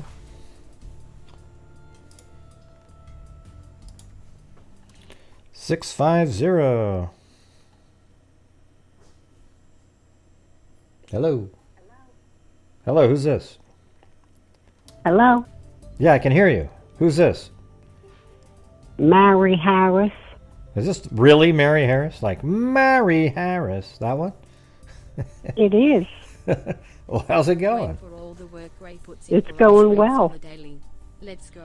Ocean Wave. All right. Well, what do you got? Surfer, revolving hearts. Well, I'm not as positive as most other freaks. I put it bluntly, I think this case is so cold it's frozen. Well, it's been 5 years, and the longer it goes unsolved, the less and less likely it will ever be solved. Well, it can't be frozen because they're actually doing stuff. We've just heard about all the stuff they're doing. When you say it's like cold cases are ones that they barely haven't even looked at it for years, and they need to have somebody needs to dust off all the the files and go through it again, with some cold case unit. I mean, this is. Well, with that definition, I guess that's right. But I want to give you my little theory. I'm not totally sold on any particular theory yet, and I kind of still am open to the idea that this was a random serial killer. And the reason I think that is because obviously this is not the first time this person has killed. And serial killers, they hunt. They are consumed with what they're doing, and they will spend the time and wait and watch. That's what I always thought this person was. I thought it was one of those types, serial killer-like person who sat there and waited for the correct window to open up and went after. And that's when Abby and Libby fit into that, and it would have been anybody else who fit into the same window. That's what I always thought. Exactly. The guy knew the area. He knew there were people who went there, young kids. Who knows how many times he had been out there watching, waiting for something. Because that's what they do. Yeah. Well. As far as the Kleins go, I don't know that I believe they had anything to do with it or that they know who did it. I think, somebody could have hacked into that account if it was a catfishing deal that happened. you may never figure out who that is with all the people who could have hacked into that account. Although, like I said, I'm not leaning. Maybe that's why they call it a really complex case. See, that's what's interesting is that it's really complex. They're putting the pieces together, and that's why it's not cold at all. It's just a really complex case where they keep putting more and more pieces into place, and then eventually to lead to the right place. Well, so if it was catfishing and somebody hacked the account, or Hagen was sharing that account, they're going to have one heck of a time figuring out who that was. But I'm still leaning more, I think, toward random serial killer. I really am. Yeah. Yeah. I mean, the thing because is, in the very beginning, Kelsi said she didn't believe Libby would do such a thing, and it's always been in my head for quite a while now that Libby had first thing that morning, hey, you want to go to the trails today? To Kelsi. She invited her along. Yeah, that makes it seem less like they were going to go meet somebody there, Exactly. That part of it. Let's see, what was I about to say? Yeah, so the thing is to me it seems like what they're probably looking at, it's really weird. It's like you've got this account, the Anthony Schatz account, that was communicating with the girls, but there was also, the Emily Ann account. And then I think law enforcement believes that maybe the father was also using the same account and various phones that Kagan had. And then I think that's where the Dropbox comes in, because then you take pictures of you're getting pictures of girls, and then you upload them to the Dropbox, and then there's other people that can then download those. So that leads to a bunch of other IP addresses that are connected to that Dropbox. So you got to look at it like that. So all these other people are connecting to and it. Like you say, they could have sent that same message out to a number of girls. Oh, let's meet today, or let's do this. Yeah. It could have been just randomly sent out to because Kagan said he did that. He talked to girls, more than one girl at a time. And as far as that Vegas trip, there's one thing that bothers me about that. When did they plan that trip? Does anybody know when they actually purchased the ticket? Well, I think they probably know that, but we don't know that. Like, there's nobody in public. Well, I mean, there might be some indication somewhere on social media, like maybe he said something about, hey, I'm going to go into Vegas, and maybe it's in a window of time, but I guess we don't really know when they actually bought the tickets. And yeah, I think it would be very key to know when they bought those tickets. Did they buy them right after the murder and run out of town? Yeah. Or had they planned it like Hagen said? I mean, either way would be nefarious. It could be, right? You could say, wow, they premeditated everything. They just needed to get the material to bring to Vegas because they were planning on going. Or you could say, oh, they quickly went there. To me, it seems more planned out, the entire thing. Because let's say they went to Vegas to sell media that they got from the actual murders. Well, then that means that was something that they were planning on getting. So they could have even had their trip planned. I'm not sure what makes them look less or more guilty. Buying the tickets after or before. It doesn't, it's like a... Okay, think about this for a minute. You're taking Klein and you're communicating with Libby and all these other girls, and Libby ends up dead. Don't you think? And Libby and Abby both end up dead. Sorry, I think Tegan Klein, if he's not guilty of anything, even if he was not guilty of anything, assume he's not, I'll bet he literally peed his pants, scared him half to death, that this girl that he was communicating with is now dead. Yeah, I mean, if it was... That's why it just doesn't seem... Like, what are the odds of that? I mean, it must be connected somehow with the communications. I don't know, it's just so weird. See, I think there is something it's the reason they brought it up. The Sandy Hook bodies amongst sexual searches. And then you also have, you know, Yeah, the other background. That is pretty serious.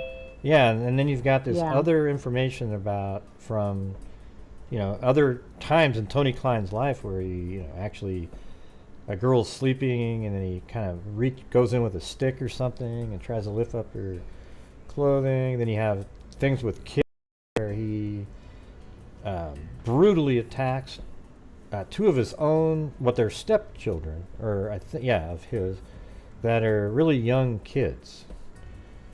And then he even did played games with them, like take off, run, and then goes after him. I mean, that's just freaky. Yeah, somebody like that could escalate and do what was done to Abigail Williams. Yeah, but remember the other one where he was following that girl around that was going to testify? Yeah, that guy's been doing this stuff since he was in high school. Mm-hmm. And that's what they do, they escalate. So he could be it, I guess. Mm. I mean, I don't have any idea, really. I'm like everybody else, just thinking about it and wishing that something would break. Yeah, but here's the thing. The excitement that you see Carter have recently, that is related to the Anthony Schatz, Kagan Klein stuff. So that's what, you know. I have a different take on Carter, too. Uh-huh. When he's sitting there all confident, I think it's more a expression of his faith. I think we saw well, I know what you're saying, but I think we saw the expression of his faith in all the interviews he was doing where he would be like, and we're going to get you. He actually had like a giddy, happy, you know, like he really, you know, there's a marked difference between his more recent enthusiasm compared to the enthusiasm that he seemed to have over the years and his confidence. Like, we're going to get you, you know, we're going to get you at some point, you know, one of these days we're going to... recently he sounds like, man, it's like imminent, man, it's coming up. So I don't know. I hope you're right. I know exactly what you're saying, though. I get exactly what you're saying. Because he's portrayed that faith in solving it. Like for years and years, but recently it was a little bit different. I hope you're right about that. Well, me too. Well, anyway. But it's not cold. Come on, Mary Harris. It's not cold right now. You got to be kidding me. Yeah. Yeah, I just don't. I don't know, man. 5 years is a long, long time. Yeah. If you read the statistics, the stats on that are really kind of horrifying. Yeah. Yeah, but you know that we also keep seeing all these cases that are solved after many, many, many years. So I think the technology is getting better and better and better and better. Yeah. Well. Come on, you're making me down, man. You're making me down. Mary Harris, come on, Mary Harris. I'll let you go. Maybe the next caller will lift your spirits. Yeah, man. God, this is like... Okay. Anyways, no, I appreciate you calling in. And I appreciate all your support. Thank you very much. Have a good one. Have a good night. You too. Bye-bye. Mary Harris. I don't even know which one of you guys was first. I think it's the 309 one. I think. I don't know the order, how this works. But 309, you're on. Hello. Hello, who's this? Hi, Ray. This is Kristen behind the crime door. Well, what's going on? How are you? Not too bad, not too bad. Good. I wanted to thank you for having Kelsi on. That was an amazing interview. Well, thanks. I think we all needed to see how well she's doing. I wanted to say that it was heartbreaking to hear her talk about her mental health issues that she's been having because of the trolling that's been done to her. And I just want to say that I'm so happy that she has you as an advocate out here on social media to help with some of the trolling, because it's gotten horrific. Oh, it's terrible. It's everywhere. I think it's a nightmare. I've never seen, I mean, it's, I've never seen so many irrational human beings congregated in one place. I mean, you've got it's like they finally found this place where they can all spew out their hate together. Because you'll have a really crappy video with about 600 views, but 150 comments. It's like it's amazing. It's not interesting information. It's just finally I get to say the garbage that I've always wanted to say. Yay! It's scary. You've been doing this for a long time, a lot of years, and I'm sure that you have seen a lot of stuff, especially on YouTube. And I just wanted to ask you, do you feel that Delphi is different for some weird reason than the other cases that you've covered over the years? When it comes there's some that are similar, like Dylan Rounds became that way in about a week. And then you've got the Kanika Jenkins case, Chris Watts even turned into, there's just, society has a lot of really dumb people in it. And they like to congregate together when the rational people don't let them just get away with saying whatever the hell they want to say.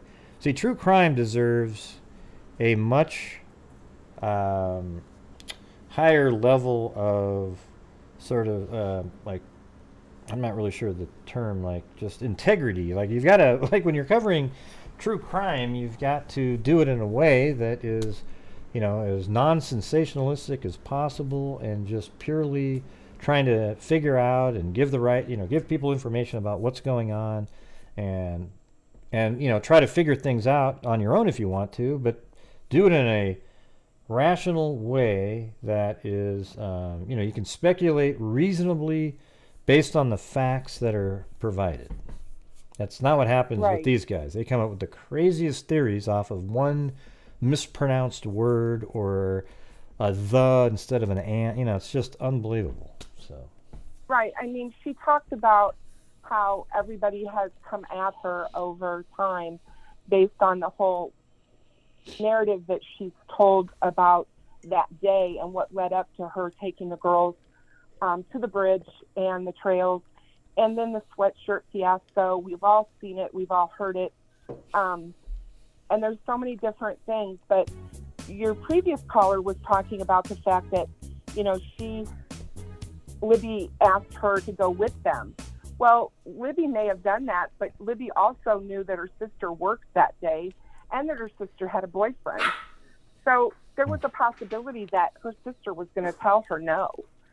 And she might even expect her to, well, I don't know. That would be almost like you're premeditating, pretending that you wanted her to go, but, it's I don't know. And we'll never know. And that could just be a memory too, like that. Maybe, here's the thing is, how do you even know that was, it could have been another time that it's just sort of been conflated that you remember saying, do you want to go?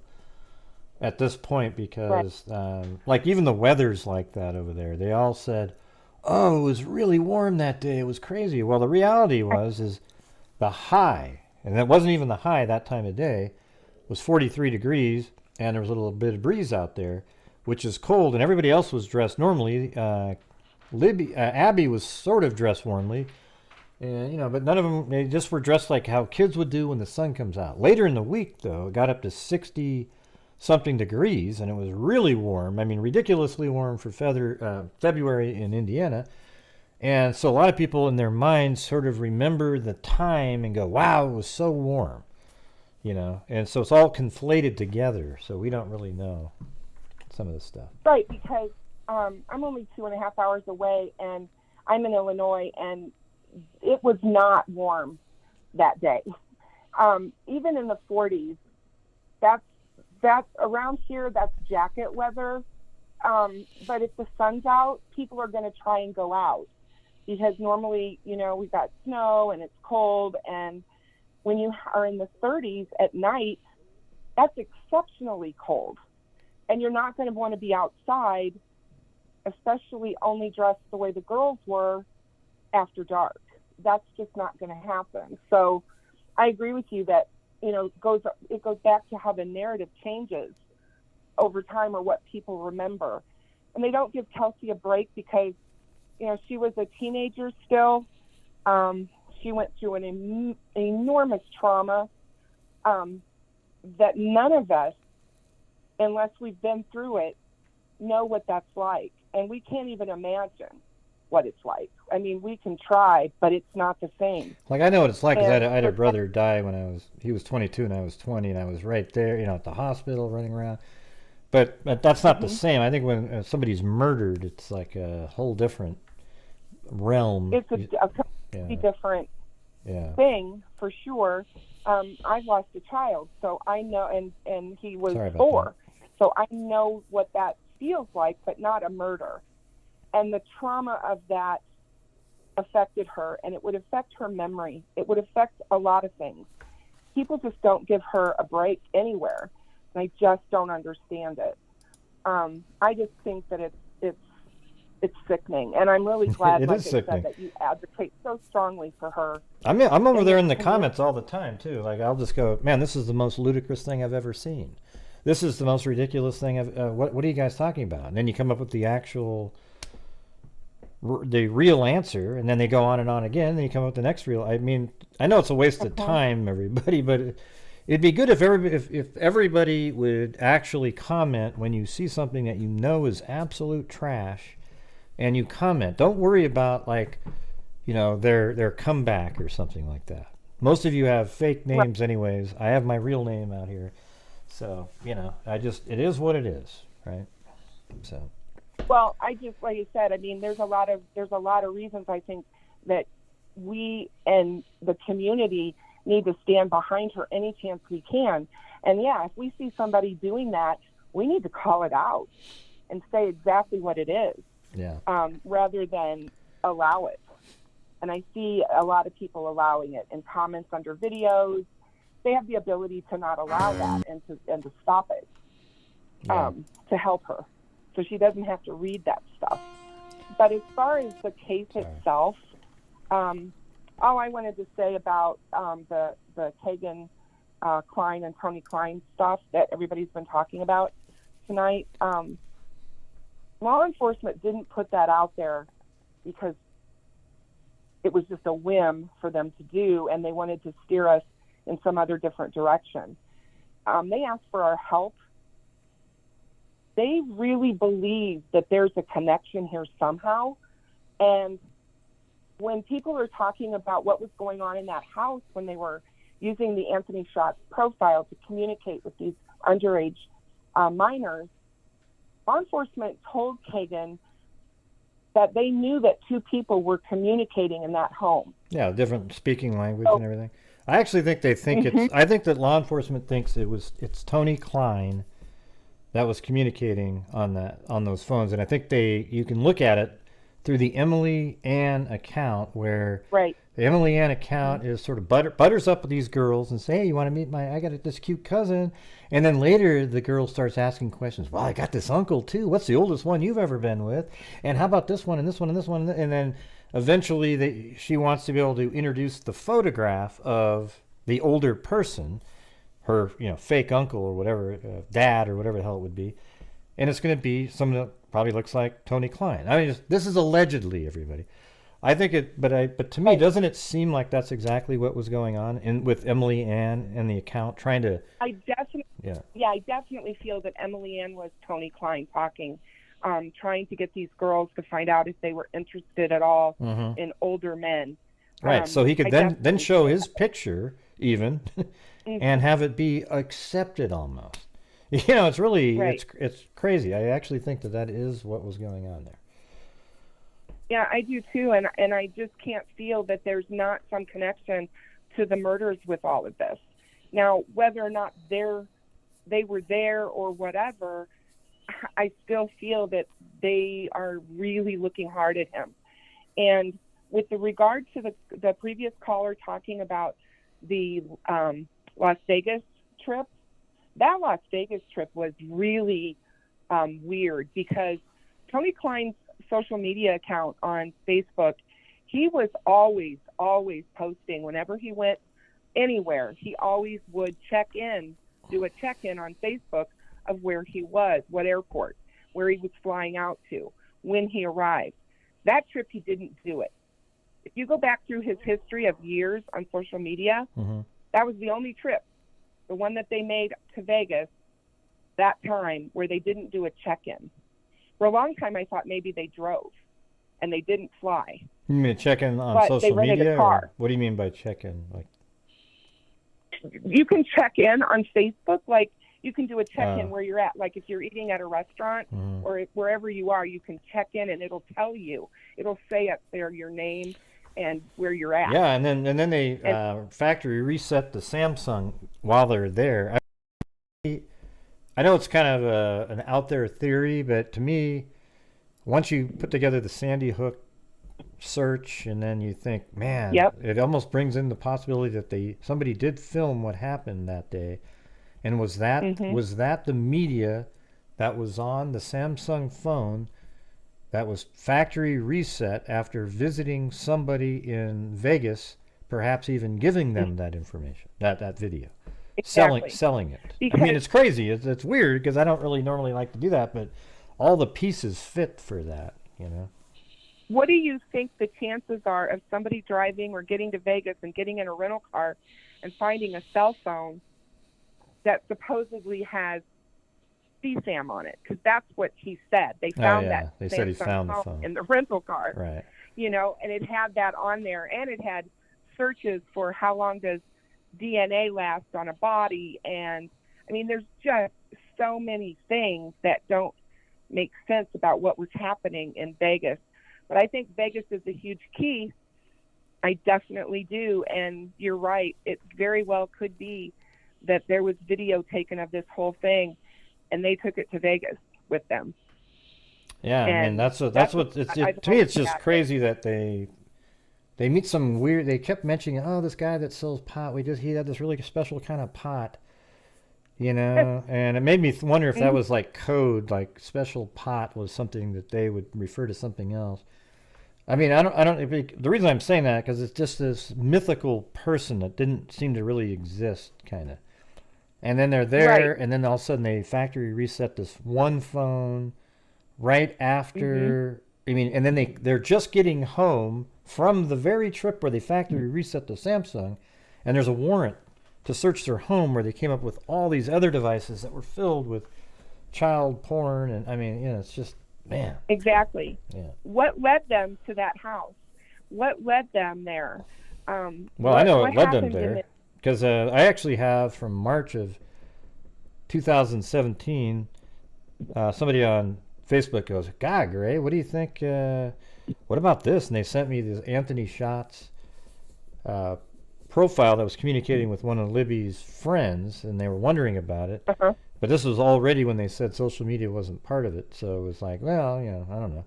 But then after this all came out, I went back and found that communication. And they already knew that same account that was having those conversations with that girl had liked one of Libby's comments, and that's what led them to get the warrant and go there. So they already had all the information. So when people go, hey, why didn't Libby say something right? You know, why didn't Kelsi say something right away? It's like, okay, well, I mean, you know, maybe after she contacted the account, it didn't seem like it was anything because it was just a like. She said, she came out and said there were no red flags. When she spoke to whoever was behind Anthony Schatz, and she was questioning them about if they had seen Libby or knew where Libby was that day, nothing came up as a red flag that this person was anything but concerned. And no, I have no idea or whatever they said to her. People are crazy to think that I just don't get why they would think that she would be involved in this. It just doesn't make any sense to me. But anyway, you know, what are you gonna do? There's the crazy people out there. But I definitely think, you know, they also reset the iPhone 5C. I think it was the 5C, iPhone 5C, when he came back from doing his polygraph that night, and that phone was reset, or not really reset, but he deleted. Well, he changed it. Well, he changed his story on two different. You know, like he said that he. First he gave him all of his phones and everything, and then he goes and gets polygraphed. And when he comes home, there was one phone that he didn't give them, and he made sure. Oh my God, he hid that one, and then he went and got rid of. Didn't factory reset, but he deleted different. Apps and so forth, and then later on another one he said, oh, when I came home it was just sitting on the counter. See, I don't believe that at all. I think he hid it, you know. So he made it seem like Tony. That or Tony had it. I don't believe that. I think that or Tony had that phone. Yeah, I think he hid it. It's really obvious because he started deleting stuff like way later that night and then the next day and stuff like that. And then he finally gave it to him. That's just a story he made up because it didn't match what he'd already told him. So that's a red flag. So to me, there was something on that phone that possibly led him directly to Libby, and because why else would he delete what was on that phone that was so important? He had to delete it before he gave it to him when he was willing to give him all the other devices that had all the Emily Ann, the CSAM stuff all over it. That makes no sense. You see? Yeah. He reset the phones that were going to tie him to the girls.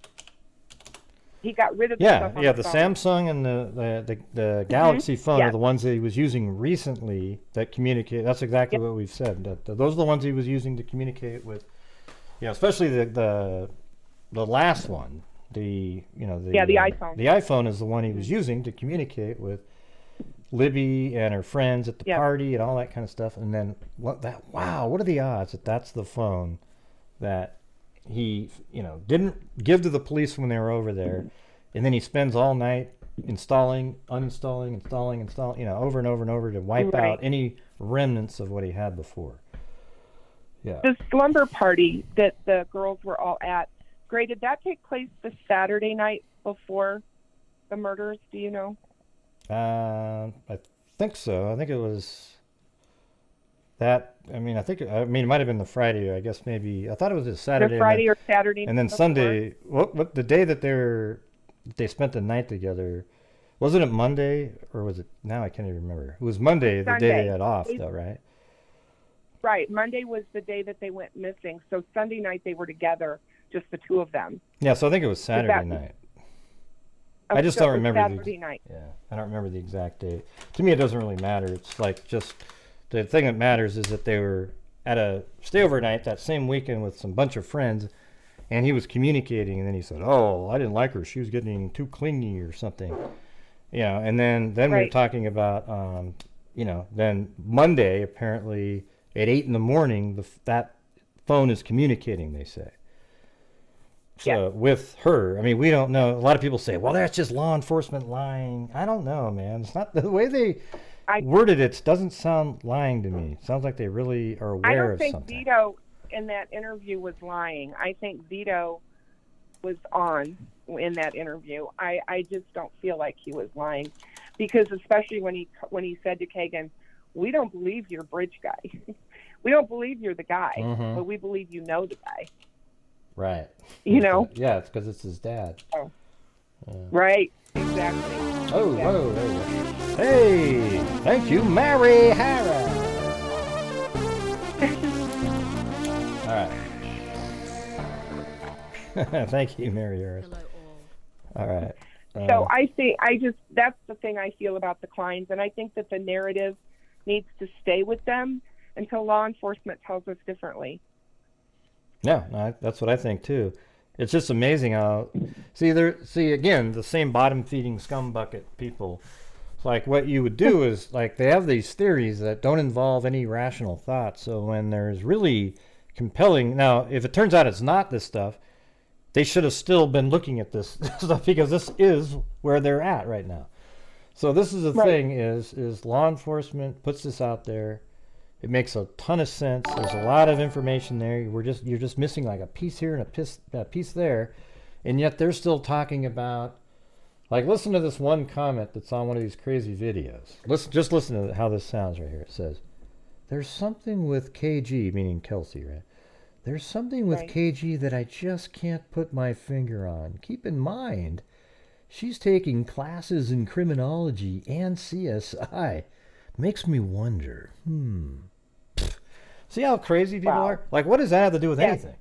Like, it has nothing to do with a thing. So what it is they spent all these years coming up with conspiracy theory after conspiracy theory, and then when there's this rational new direction, they cannot accept it.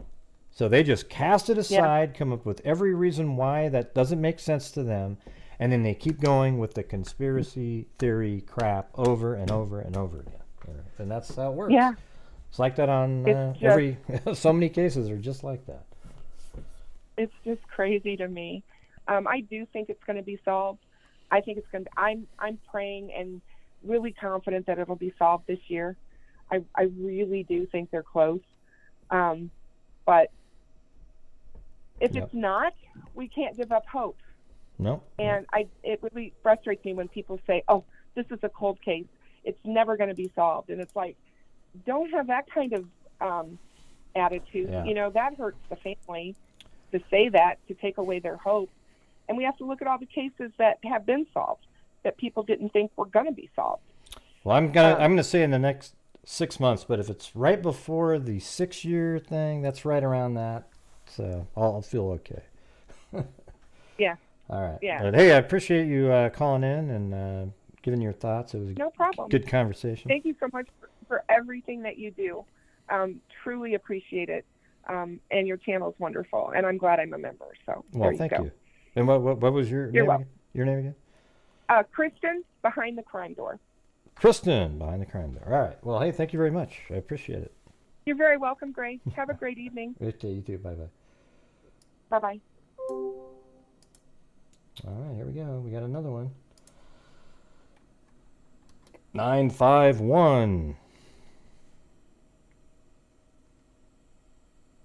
Oh, and by the way, Zozo up there say, Gray doesn't care what what I would care if he called in with rational thoughts, not there's just the random, hey, wonder if they have more information on the car. Yeah, we can all wonder stuff like that, but we don't know if they have any information on the car. You know, we're not going to get to know those questions, you know, the answers to those, so that doesn't lead anywhere. All right, so 951. Are you not able to unmute yourself, 951? There is some 951 number sitting here.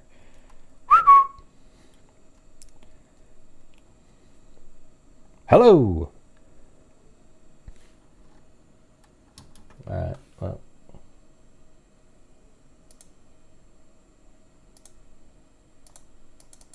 You got to hit *6, 951. If you don't hit the *6 in 10 seconds, I'm gonna have to hang up.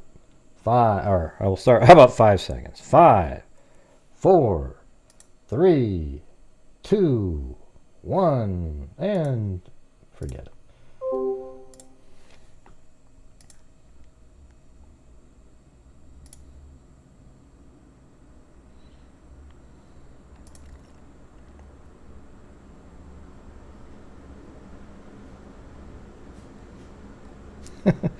What's going on, Jason? Come on, man.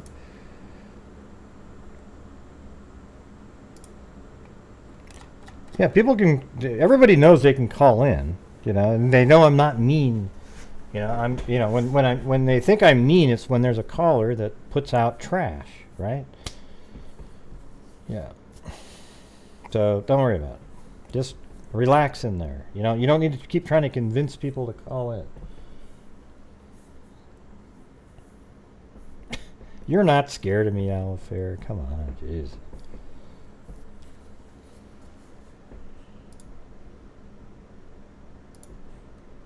Oh, and thank you to Dana Prevost and let's see, and Lillian. Thank you.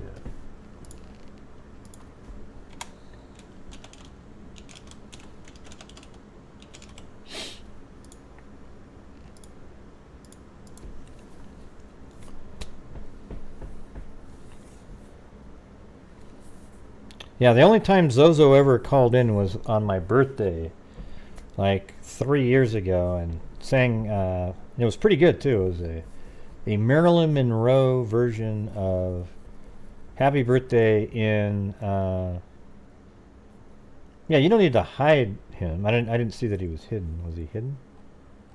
Hold on, I'll do it. Yeah, you don't need to be hidden. No, you've never called in. You've only called in on one time. It was when you sang Happy Birthday. Maybe you thought you called in a dream or something. Let's see. No, Gray, I remember it was. All right, 951. Hello. Yeah, hello. Who's this? Hey, Gray, it's Velvet Army. Oh, the Velvet Army. That was you. I kept trying hitting the button. Yes, it was. I'm sorry. For some reason, I can't connect with that *6 on my cell phone, so I had to grab a landline. Oh, okay. Cool.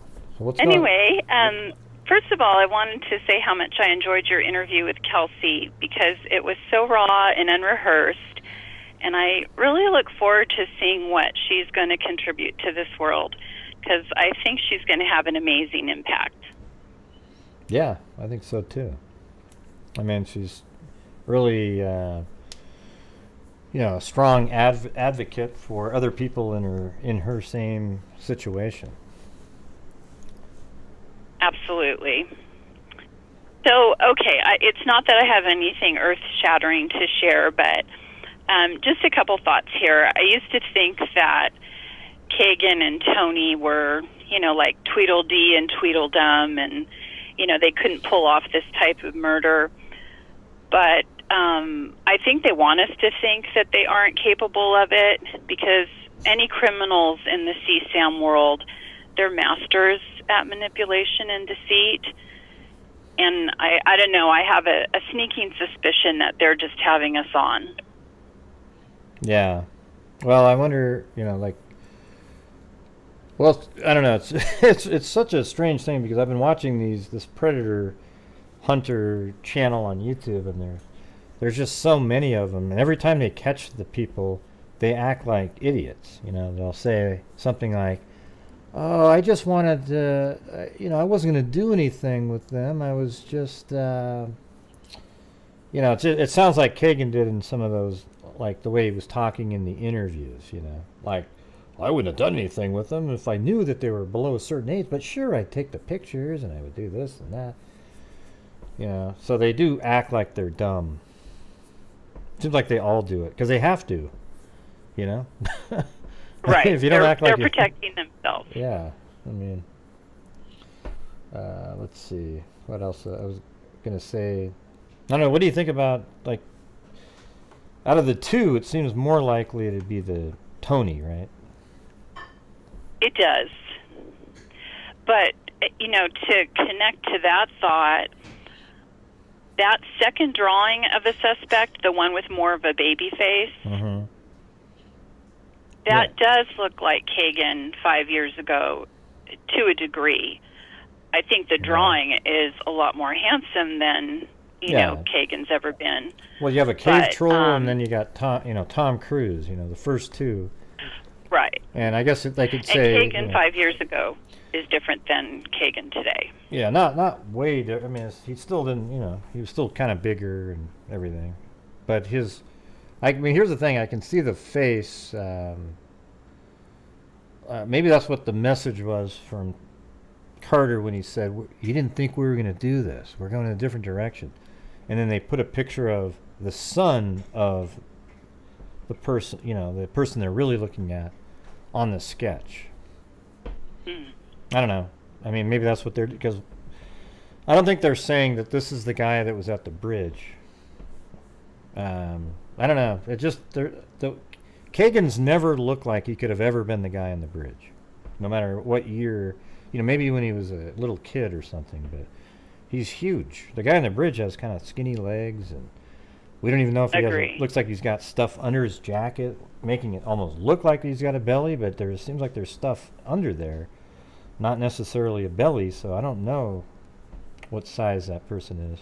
He looks a little bit more shape-wise to Tony. But Tony's a pretty big guy, too. This is all alleged stuff, everybody. Alleged stuff. Of course. So the thing that I can't seem to get a grip on is it's a very small town. Very, very small, in the ballpark of 3,000. And for the most part, everybody knows everyone. How come BG is not readily recognizable by someone?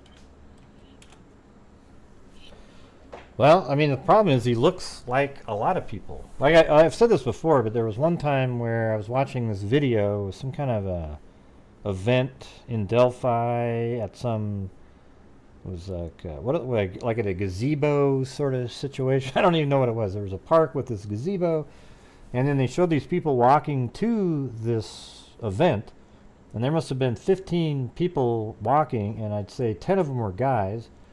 And all 10 had jeans, a blue jacket, a hat. Most of them had hoodies and brown shoes. I was like, my God, this is just what everybody looks like. You know, you would think, though, the person who knew the person that saw them walking, you'd go, that's them. And there have been people that have said that, but it wasn't them. So then you start going, well, now it's almost like it's a sketch in a way, because it matches so many people that we don't know. I don't know. It also speaks to Bridge Guy being extremely deliberate in his choice of clothing, because he knew what would blend in and look like everybody else. Well, or that's what he would wear too, because it looked like like he is the everybody else. You know? Right. I mean, because he might actually, that might be what he wears, because everybody in that area wears that kind of stuff. So, the hoodie and the hat might have been what he was using to make it so you couldn't see his face. But other than that, he's wearing what everybody else wears, so he already just knows instinctively it'd be hard to tell who I am, because we all wear this stuff. Maybe not as much. Yes, it's very generic. Yeah, for sure. Let's see. Well, thank you for letting me call in, and that's all I had for today. It wasn't that bad, right? Oh, no, and thank you for being such a hands-on, contributor to the internet and this true crime space. You do a fabulous job, and I love being a part of the Freaks. Well, everybody loves having you as a freak. It was a struggle yesterday. I don't know what happened to the server. It just kind of went, like, everybody lost. People couldn't get into the Discord server and everything. So I just said, poof. I had to pull the plug and just start a new one where I actually can see what I'm doing on each thing. I had no idea. I didn't set that one up, so I didn't know anything about it. It was hard to... Well, I'm sort of relieved that other people were having a problem, too, because I thought I was like the problem child giving you grief. So No, there was definitely more people. But I really appreciate all your support and everything, too. Really, very generous, very... It helps out the channel quite a bit. And the charities, by the way. People don't realize, but... Absolutely. Well, cool. And it's my pleasure. Well, thank you. And call in again. All right? Because I shall. I wasn't mean like they say. They do say, oh, he's so mean, I can't call. But you can, right? So. All right. You take care, Gray. You too. All right. Talk to you later. Bye. And that was the Velvet Army. Yeah, so there's a new link to Discord if you're a channel member, it's in the community section. And it was just something where I was like, okay, so right now it's just really basic, there's like 1 or 2 channels. I don't like the way they word stuff on there. When you're on Discord and they call them channels. Like, to me, it would be a group. You think you'd want to call it a group in your server, but I guess it's a server, so it's kind of like, well, those are the channels on the server, and then, you can have categories and blah blah blah blah blah blah blah. But anyways, I'm trying to figure it out. I did figure out how to get a bot in there that can do stuff, and anyways, there you go.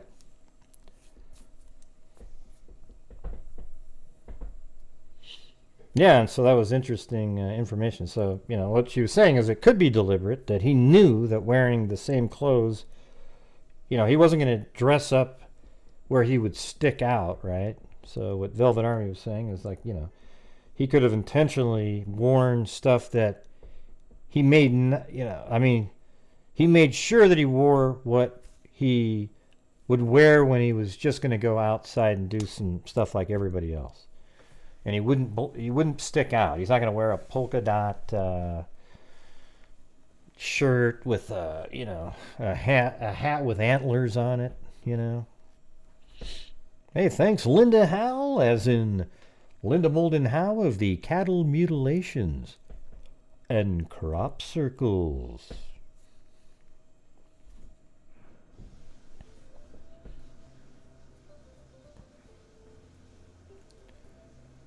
Yeah, I think the bridge guy actually had on polka dot underwear. You know, I can't necessarily prove it, but I think it's almost fact. Okay, listen, I had a guy one time call up and tell me what kind of gun and what caliber it was and the brand and everything that was underneath that jacket. And I was like, how the hell could you possibly know that? I just do. And he got really angry and upset when I didn't accept that it was a specific type of gun when you have no clue what it is. So I said, well, you know what I think? I think the killer's got polka dot underwear on. I can't tell you how I know, but it is, okay? Thank you, Alifair M. Polka dot bikini. Yeah. It might have been 3 years ago at this point. That was a while ago.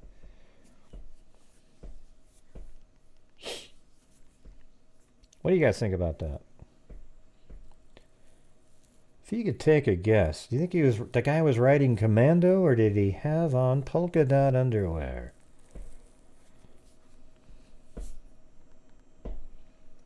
That's really, I mean, that's the kind of stuff that those guys talk about. And they're serious. All right, let me read some of these other comments. They're amazing.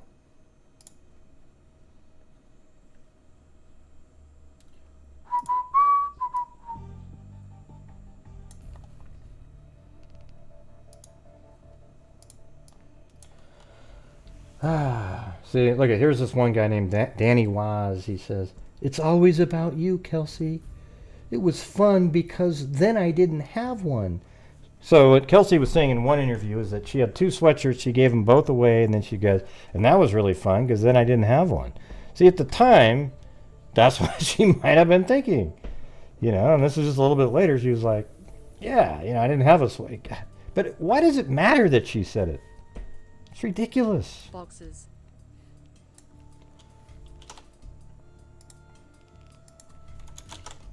Yep. You think it was boxers? That's right. Okay, so polka dot boxers. Okay, there you go. And these are actual comments by people here. Listen to how stupid this is. Listen to this right here. Have been following this sweatshirt for so long. So pleased it's being addressed in a vlog. Like that's a vlog. Give me a break. The Ron Logan search warrant refers to panties. Had to double check. They're called knickers here. And a sock missing from the scene. That does not mean others expected items are missing. I can't even go through these. It just goes on and on and on. And then you see comments that say great work to an absolutely astonishingly shitty video. I don't mean to swear, but well, I do. And then somebody, let's see. Hey, there you go. Somebody actually said, leave the family alone. They've been through enough. You know what the replies are? Hi, Kelsi. And the other one is, their journey is yet to begin, meaning they're all going to be arrested. That's what they think. Oh my God. Oh, and then Kelsi said, don't overdo it when you're out there talking about the Delphi case. Because you know how people are like, hey, did you see that? Did you see that? Look. No, it's not, Jason. It was a joke, buddy. Okay? They're always like, look at it. Oh, and you go, yeah. And so she says, yeah, just tell everybody you know about it, but just don't overdo it. And somebody got angry that she said, don't overdo it? What? God, these people, it just...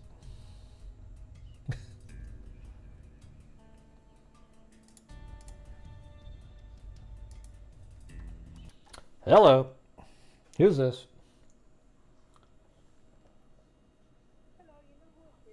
Oh, God. Here we go again. Yes, here we go again. How's it going? Anywho, we're talking about, the idiot people who are, firstly, relying Kelsi. And the only thing I can say is it's very difficult to inoculate against stupid and spiteful and jealous and malicious. Yeah. Because a lot of these people, in my mind, that are posting, especially against Kelsi, they're jealous because they have no importance on the planet, really. They're just sitting here breathing and wasting time because this is their, 15 minutes. Almost like they wish, almost like they wish something happened to their family member, so they too could have been in the public eye and been famous. How much? There is almost nobody out there that has something like this happen to them that they wouldn't trade any bit of, fame, if you want to call it that, or any sort of. They would all trade it in to get that loved one back. Every single one of them. Yeah. They just want this attention, and also they are, most of them, incredibly illogical. We all know that, and stupid, and we all know that. But it's horribly difficult to inoculate any group of people against stupid, narcissistic people trying to edge their way into something that they say will give them their time of fame. I don't know how one could ever argue to these people to say, hey, you're stupid and you're wrong, because they don't want to hear it. They're stupid and they're wrong. So to, shut these people up is probably to deny them oxygen. And since this is one of the largest groups that have logical discourse about the Delphi thing, I don't know about what simply, saying these people are stupid, they're out of line, and they should be, and they're causing pain. I don't know about what that is giving some of these people their moment of fame. Yeah, it makes them feel like that. Well, to me, it's similar. Like whenever there's a tragedy, and you have these Facebook groups. And then there's these people that make these crazy pictures where you have the victim of the crime, and then they paste angel wings on them, and then have clouds over here, yeah. And then Jesus looking down on the person flying. Mm-hmm. And then they do it because they want the attention they get by making the post. And everybody runs over there and goes, ooh, this is so cute. It's like, well, it's a competition, because then the next day there's like 5 other posts with other people making the angel wing pictures with the... And then they all start battling with each other and getting angry. Hey, I did it first. I was the one that, it's just, it's sort of similar, So whoever can come up with the craziest thing. Yeah, it's very similar. Well, yeah. What should I do? Yeah, it's incredibly similar. One of my cousins says now there's memorials on the back windows of cars for people. Yeah. And it's like, well, that losing someone, loss of someone is an iterative process. So what you've done is you've memorialized one poor soul who's passed. What is the next step to memorialize the next poor soul in your life? You can come to the point where it's like, well, what more can I do? And how much more can I feel than for this one event? So I don't think anybody's going to have an epiphany amongst those who are, slandering Kelsi and at the same time feeding their own narcissistic impulses. Yeah, it's amazing the things that they'll notice. Like apparently, let's see. So I guess so. Here's want to hear something crazy? So, let's see. Libby painted her room and took off the photographs or stuff off the wall and painted her room. It was a little bit before what happened to him. Then there's this picture taken with there's nothing on the walls and everything. Then after the murders, then the family put the stuff back up on the walls, and then there's other photos, and they go, look at that! They painted the room to cover up blood spatter. So what they're actually thinking that Libby was murdered inside that house, and then the walls were painted, and somehow what? I mean, it's mind-boggling, everybody. It's mind-boggling. Well, yeah, these people are, extremely stupid, because one thing, you can't paint over necessarily very well, so that luminol won't work anymore. But what the hell do they think? So we know they're stupid. And I wish that personal pictures that matter of rooms or people or whatever, never find their way into social media, period. Because there might come a time in my life, well, there is a time in my life, but anyway, I don't have pictures of my house on the internet where people can go scarf them up, or even of my children, anything. Because we realize now any piece of data you put out there about yourself is just more ammunition for other people to lob back at you. And that's sad that, just the innocent act of saying, hey, we painted this room, isn't it great now, will elicit the idiot saying, oh, hey, they painted over the room to hide the blood. It's like, well, did they paint the ceiling? And what did they do to the floor? It's just these people can't use logic, and that's one of the things I noticed from all the people in there is their logic is horrible. Like, they'll make a statement, how is it possible that this and this and this, and I just look at it and go, because of this. Like, to me it's just so simple, but they won't listen to it because it doesn't fit what they wanted to say. They were so excited that they could say it, and everyone went, yay, look at this, yes, I totally agree. And then you look at it and go, well, that's not even right, because you have the order wrong. It went like this. It's really weird, It's a weird feeling. And I don't think that it is even possible to inoculate oneself against something stupid being said against you for some stupid person deciding, hey, I'm going to be famous because I want to be, people to listen to me too, even though I'm stupid.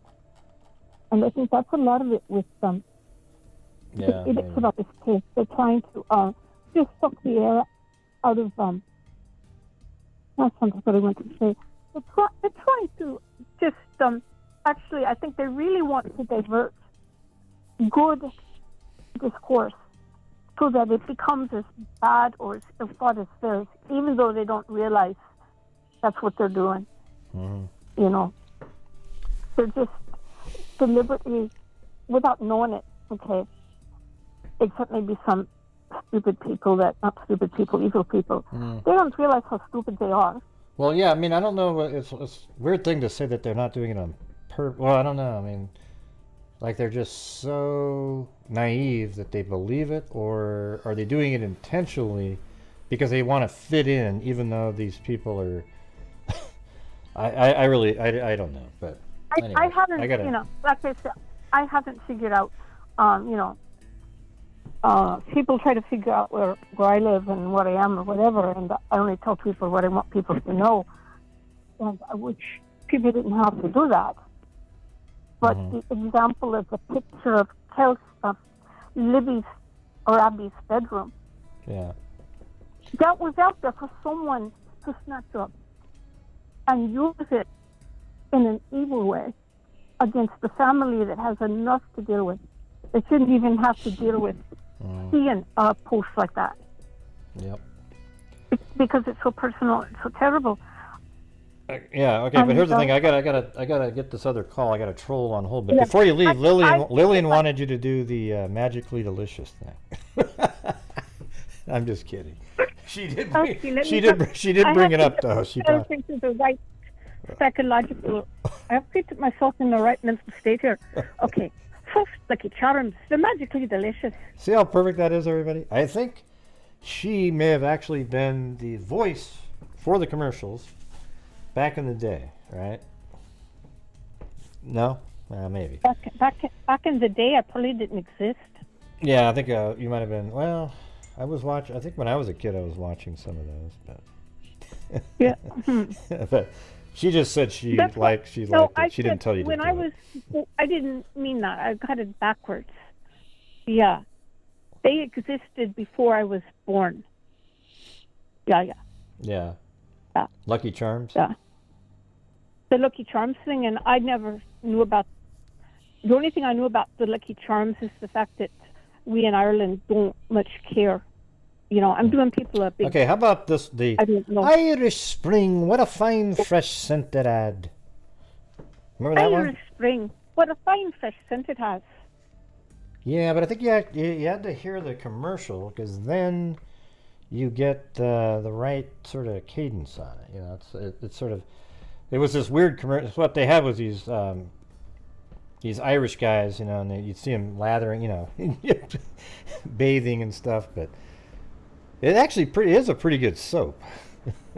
It's kind of this green bar, of course, but yeah, you know, I've only ever smelled it once I went to university, and I went to for a couple years. I went to UC Davis in California, and that's where I got the whole green soap thing. Mm-hmm. And I'm thinking, well, why is it green? You know, and Ireland certainly doesn't smell it like this soap. In fact, if you get too close in Dublin to the River Liffey, you'll have a good student smell up your snout. All right, well, I gotta get this troll phone call. I gotta go. All right, I did my deal, and I think people just want them time of fame, and they're narcissists, and they don't care if they're lying. Yeah, they don't care. They don't even think they're stupid. Call them out, everybody. When you see it. Call them out, everybody. When you see it, call them out. All right. Well, thanks for calling in. All right. Oh, she left. Okay. She always does that right at the end. Bye-bye. All right. So. All right. Here we go. We got call-in user 2, usually a troll. How's it going, call-in user? Might not be, but you just never know. Who's this? Pretty good. How you doing?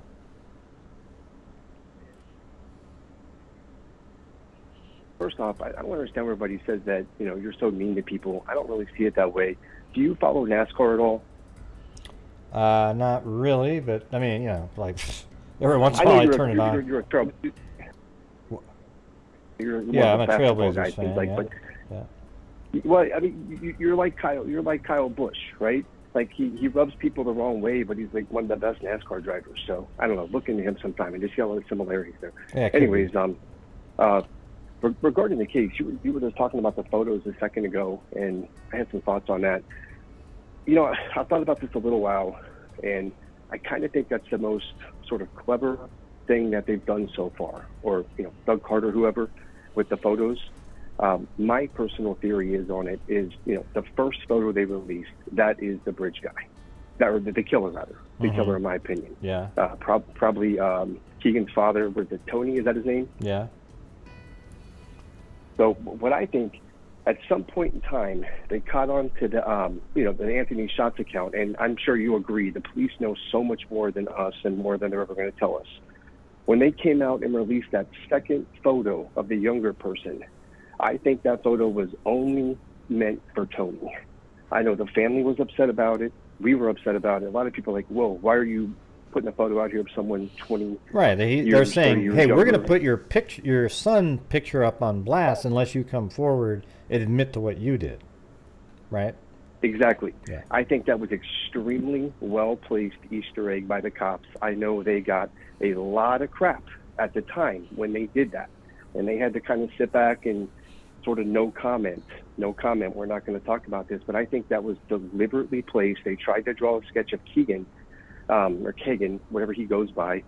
And I wish they could have done something more with the body instead of just a face. Yeah, well, they made him look like he was really thin. They should have put, I mean, because he wasn't thin even in 2017. So it seems like it would have been cooler if they made him look a little bit more exactly like him. I don't know. I mean, I see some with the hair and some parallels in the face and stuff, but I think that was an Easter egg that they threw out there that a lot of us didn't know for 24. Well, like knowing the dad's going to look at it and go, "Hey, that looks like Kagan. I got to go protect my son. I did it, everybody." Right? Yeah. Well, I think what it is that in the grand scheme of things, they know it's Tony, and they need Keegan to come forward and say it. That's what they were trying to do. You've elaborated on that. So they started tying them together with the photos and this and that. They found out about the account, or the Anthony Shots account. I had a question for you. I don't know if you know the answer to it. I looked online before I called. Kagan was supposed to have a trial back in, what was it? Was it May? It was just a couple of months back. It was supposed to be, it's either a hearing or a trial, but I think it was a trial. And then they postponed that. I always thought that was because see, here's what I think is he was supposed to make a deal back in maybe, let's just say, November of last year. And then he backed out of it because it wasn't a good enough deal for him in terms of immunity or something. So then that's when they put out the Anthony Shots information and maybe even leaked the affidavit type thing, that the search warrant that had Kagan Klein and Anthony Davis to that Wish TV organization. Then they put that out there, and then there's this connection between there. Then they've been battling back and forth in the media. He even interviewed with Barbara Roberts. Barbara Roberts, I think it's her name. And then they just kept going on and on and on and on and on. And then they were supposed to have the trial, and then all of a sudden, poof. So maybe then he went back and said, "Okay, let's do this again. You guys got to cut me a better deal." But they might not want to cut a deal with the guy where if he has anything to do with the murders at all. You can't let somebody skate if they have something. So his attorney, though, won't let him talk unless there is an absolute immunity for everything, probably.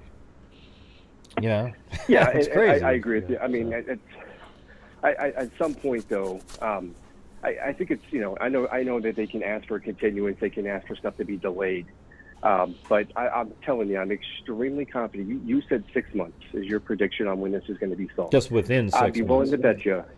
Well, within 6 months, right? Yeah. Just as soon as Keegan Kagan officially gets charged with something, he's got 30 counts of porn. I mean, he's looking at 30 plus years right there. And if you look at someone like him, he's not designed to be in a state penitentiary, especially as a Chester, someone who's done stuff to little kids. He's not suited for that. Mm-hmm. You're going to see this get solved as soon as he finally, gets to court, finds out his charges, and that he's looking at 30 plus years, my prediction. That's when you're going to see him turn on his father and say, "I'm not going to serve." I mean, I don't even know what kind of jail he's in. Probably a smaller facility. That would definitely put more pressure on him because now he knows. But he's probably trying to avoid trial in that situation altogether by cutting a deal. But they're just probably not willing to do it yet. It's you know what I mean? I see what you're saying. I see what you're saying, I mean, especially if he had something to do with it. I mean, my gut instinct is like everybody else's. I think this Tony guy, was the ultimate guy who did the horrific stuff. I don't have anything to base that off of. But to get answers to this case, if that means going a little bit lighter on Kagan, I mean, I'm not going to speak for the family, but, you got to find justice in some form just so we can close this. But I'm telling you, that's something to keep an eye on, though. He's in some type of low-level jail right now. If you get to the state penitentiary, where you got some guys in there, they find out stuff, just look at him. Mm-hmm. He's not somebody who's going to do well in a state penitentiary. That might be why he cut a deal before even going to trial. Because here's the thing is, if he gets convicted of that, there's no way they're going to let him off with 0 time on those charges because they're not related to the Abby and Libby, right? So the thing is they might make it less, but would you even want to spend a month in prison doing what he did? No, right? I mean, you could be taken out the second you get there by one of those people, right? Well, yeah. I mean, how do we know? How do we know that the continuance from May or whatever? I mean, how do we know that they're not actively negotiating something? Oh, that's what I think. That's what I was saying earlier. Yeah. I think that's exactly what's going on. I think they re-upped the negotiations because he pulled out of the negotiations right around December last year when it all came out, and now he's back in them again. He was just about to go to trial and went, ooh, okay, hold on, let's you know. So who knows what he's been saying, right? You know, and where this is going. So if that is true, and he's been making deals and he's telling people stuff, you know, they could be a lot closer to dotting the I's and crossing the T's than we believe, right? Yep, I completely agree with you on that. And the only frustrating thing there is that the cops, and you know, they have the leverage here. You know, he's looking at, again, 30 plus years. So how long are you going to negotiate someone for?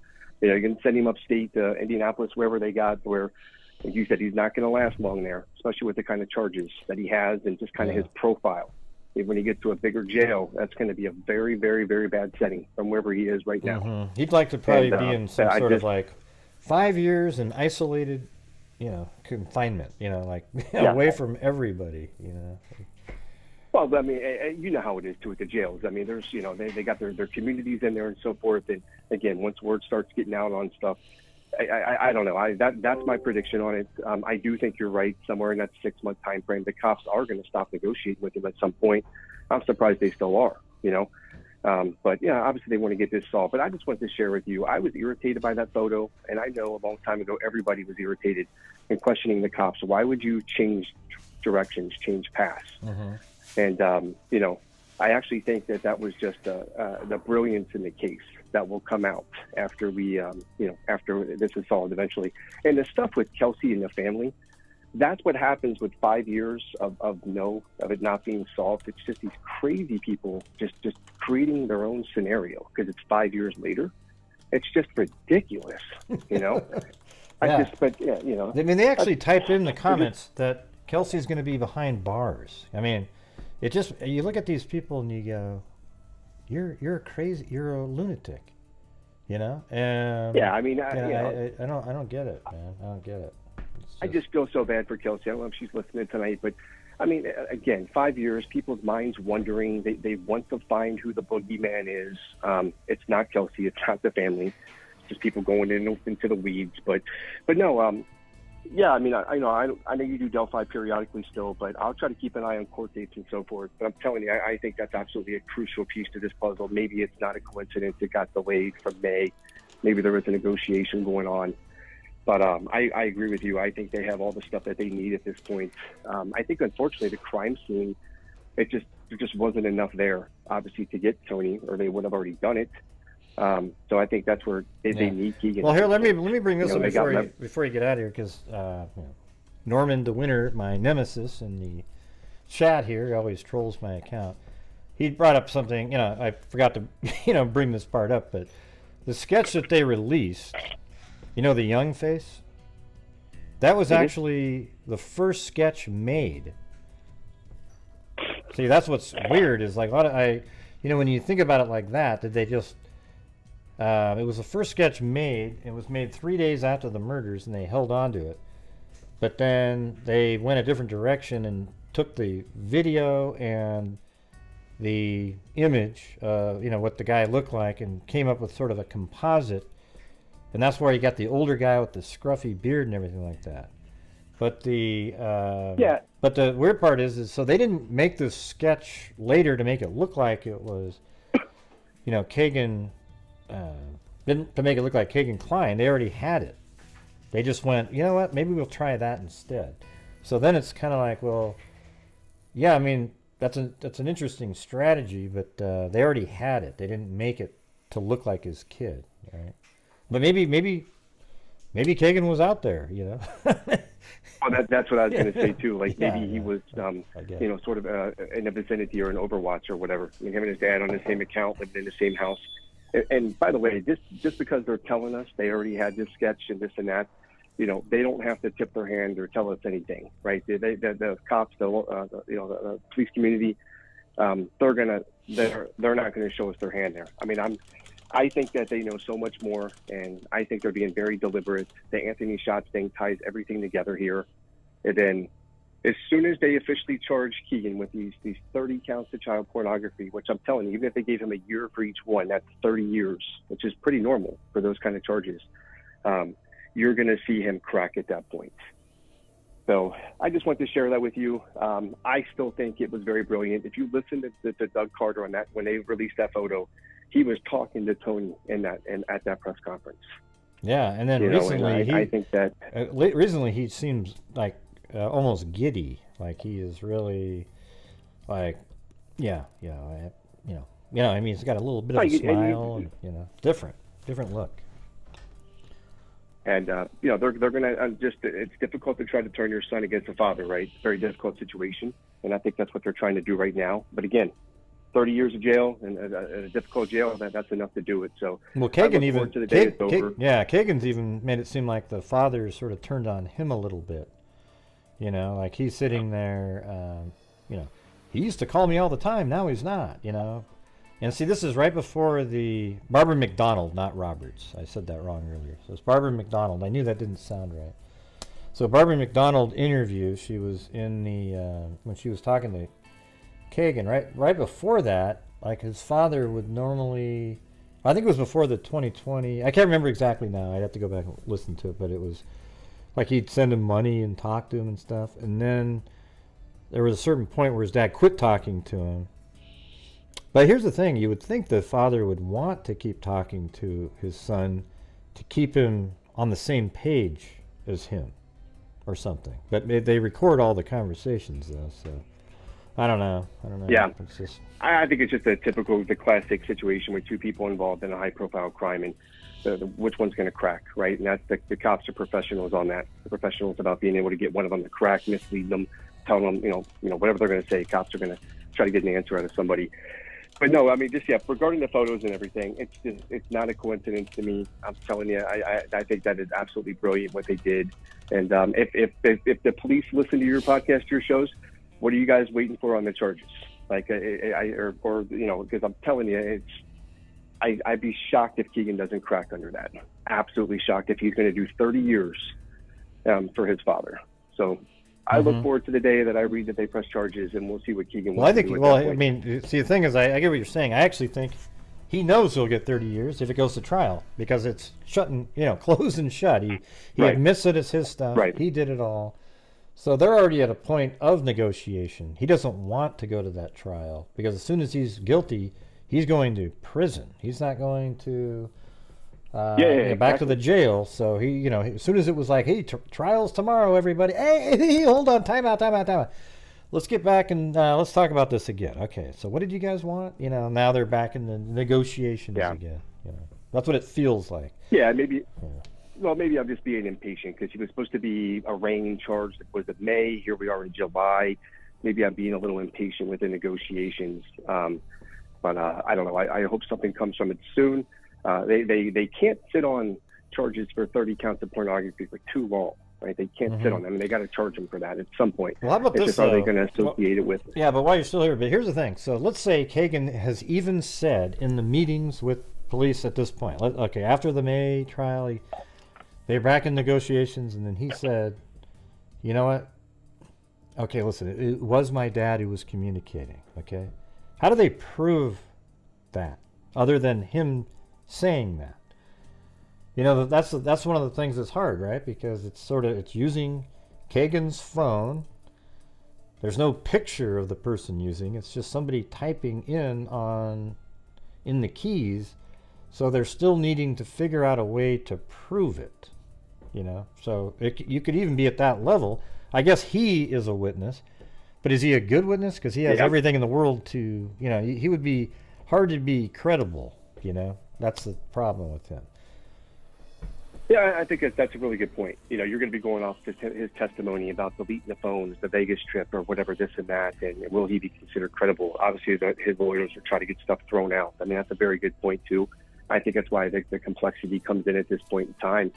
Like I said, just impatient like everybody else, but that's my prediction. I look forward to calling you someday because I think that once that comes to fruition, they're going to have to do something by the end of this year because, he's still sitting in a detention center. Yeah. And, negotiating every day. The months are going by, and while they've got 30 counts of pornography that they can put him away with a loan. So at some point, they've got to kind of show their cards here and hopefully they're going to by the way, everybody, did you hear how he said months? Okay, just like I say, M-U-N-T-S. Okay, there's no TH pronunciation at the end.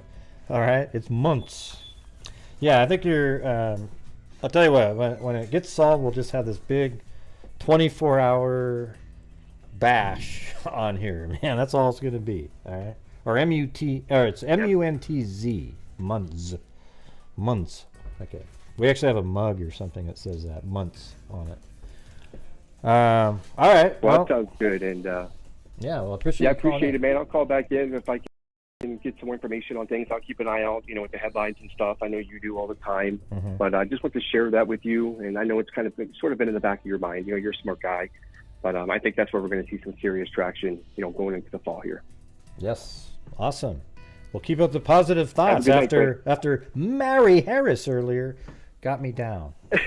I'm just kidding. All right. Hey, thanks Take care, a lot. man. Keep doing what you're doing. All right, thanks. All right, bye. Yeah. Oh, that was a cool call. Actually, all the calls tonight were good, other than the two trolls. Like they're all interesting. I thought. Actually, 3 troll calls. One was a kid, and then 2 adults with fake voices.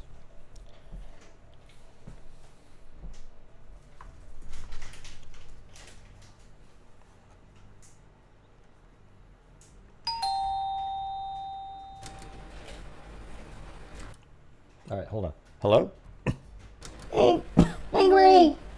Hey, Gray, I just had a question. Gray, I have a question. What are you talking about? Are you another troll? Yeah, Gray, I have a question. Now, do you think the leaf that was on the ground, it looked like it was pressed into the thing, do you think it had something to do with the case? Oh my God, get out of here. Gosh, Gray, you're so mean.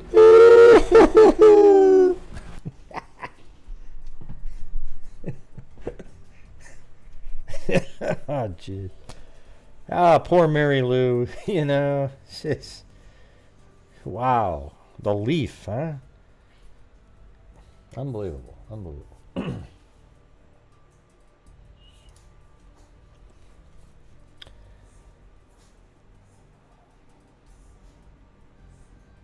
Yeah, the good channels always get trolled. And thank you, Norman DeWinter, even you, for giving me back. I forgot. I don't know why that went out of my mind. I've brought that up on other shows for the exact same argument, and I forgot. So thank you. Even a troll can help out every once in a while.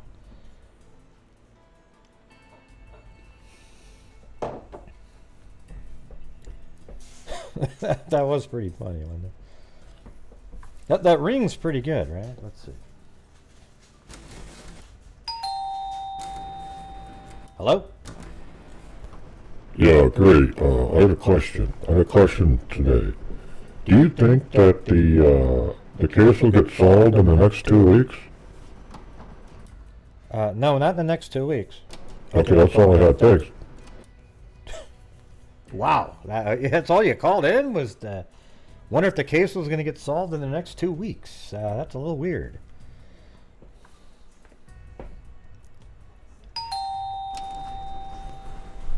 Gray, do you think the case will get solved in the next 3 weeks? Wait, so you're going to call and ask if it's going to get solved in the next 3 weeks. The other guy just said 2. Why don't you just give a wider range? Because I want to, Gray. Oh, God, forget it. That's what these guys are like. The ones that call in, they're just...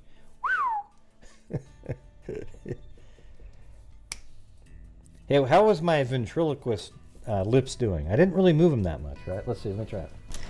Hey, Gray, what do you think you're doing? Oh, not. Hey, how you doing, Gray? Hey, not too bad, thank you. Oh, God.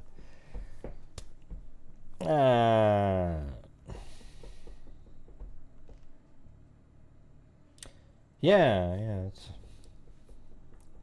Oh yeah, how about the part about like Kagan and Tony going to Vegas to be with, like go to strip clubs together? Like not a strip, like an actual brothel. Yeah, because that's what normal son and father and son do, right? They go to brothels. And I don't even know if that part was even true, because it was such a, you know, like, they go to Vegas, but the brothel's like 300 miles away.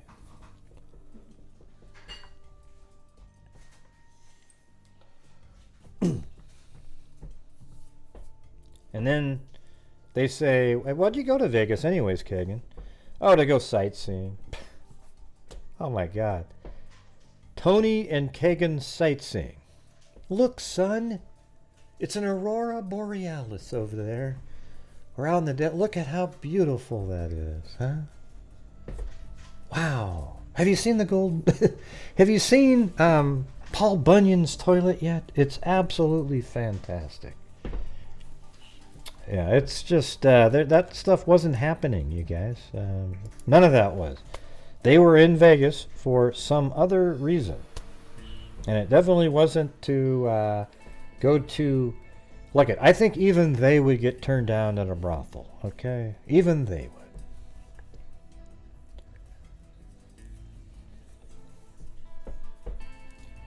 Let's see, if they have DNA, why can't they just use because they don't really have a very good sample at all, lima bean. It's a terrible sample, and I think it's possible that they're already trying, but with very few, you know, with a really poor sample. So it might take a long, long time.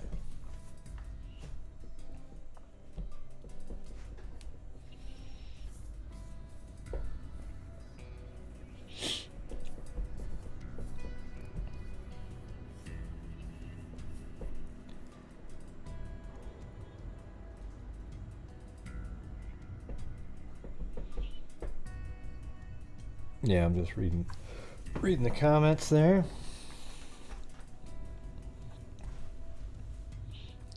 Yeah. One of these days we'll have to go back through those documents, because it seems like you find something new every time. Like the 100 and something pager. There's something in that thing. A little bit more than what we notice.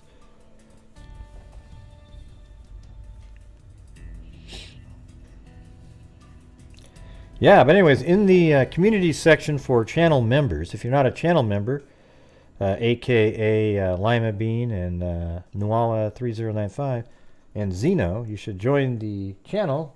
Very cheap option on there, inexpensive, and you can get the access to the emojis. You know what I should do really quick is do the emoji breakdown description. Really quick, all right? We'll go backwards, though. All right, here we go. Should we do it? It's been a while. It's been a few months anyways for the new channel members. So here's this emoji right here. I just put it in the chat. You know what I should do, though? Let me do it differently. I'm going to go to the folder, and we'll have them bigger on the screen. So hold on a second. And then maybe at the end of the show, what I'll do is I'll keep it. What happened, Zozo? What happened? What do you mean, oh man, what happened to you? Are you okay? Are you sick, or...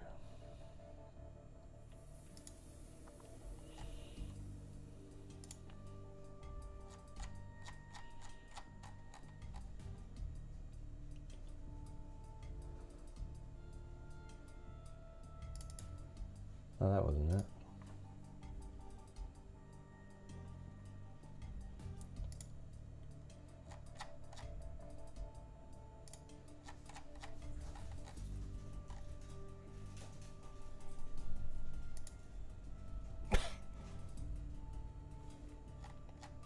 I think she's not feeling well or something. It's weird.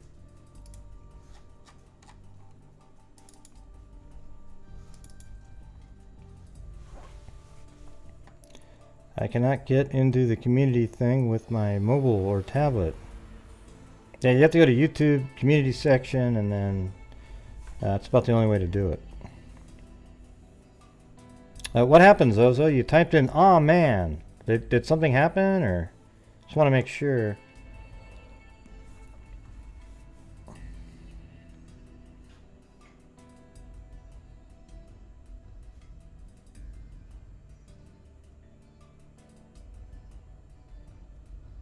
Huh?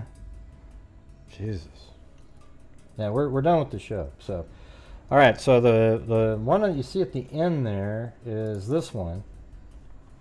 All right. So that was on Google Earth. It looked like an alien laying on the ground, and you can even see the white part where his eyes goes, and then an arm there, 2 legs. It was crazy. It was an alien found on the ground in a video. Okay, that's number 1. And then this one right here is me in jail because I'm so mean, and I get tossed into jail sometimes. All right. Then here is Chloe, the awesome dog, right there. All right. She's like a terror to Blue. All right, and then Blue's also in there. So then we have this guy here. This is Zozo's favorite right here because it's this really weird-looking guy that was part of this abduction. It looked like his eyeballs might actually pop out of his face. Weren't really sure, but you never know. And then Chewbacca right here.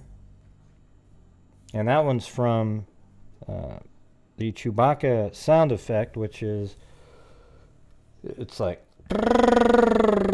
well, anyways, I don't really have it up on the screen right here because it's, I haven't set up this new system the same.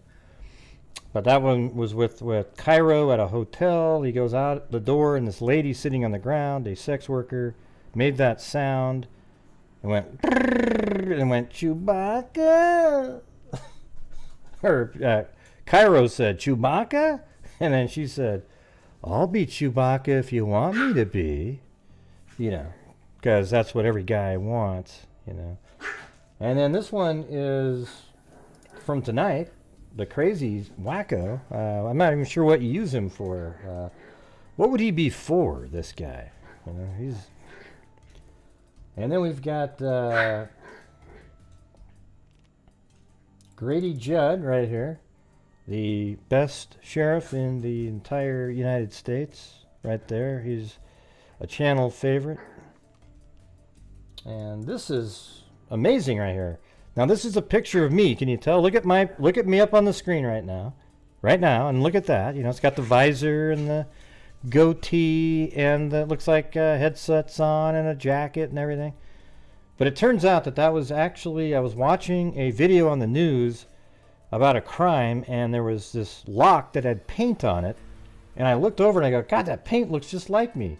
So I cut it out, and there it is. That's not me. It's nothing. It was just paint on a lock, and it just shows you that people see what they want to see. It's called pareidolia, where shapes will look like, I think it's like more like a human form or something like that, or take the shape of something recognizable, even if it's not really what it is.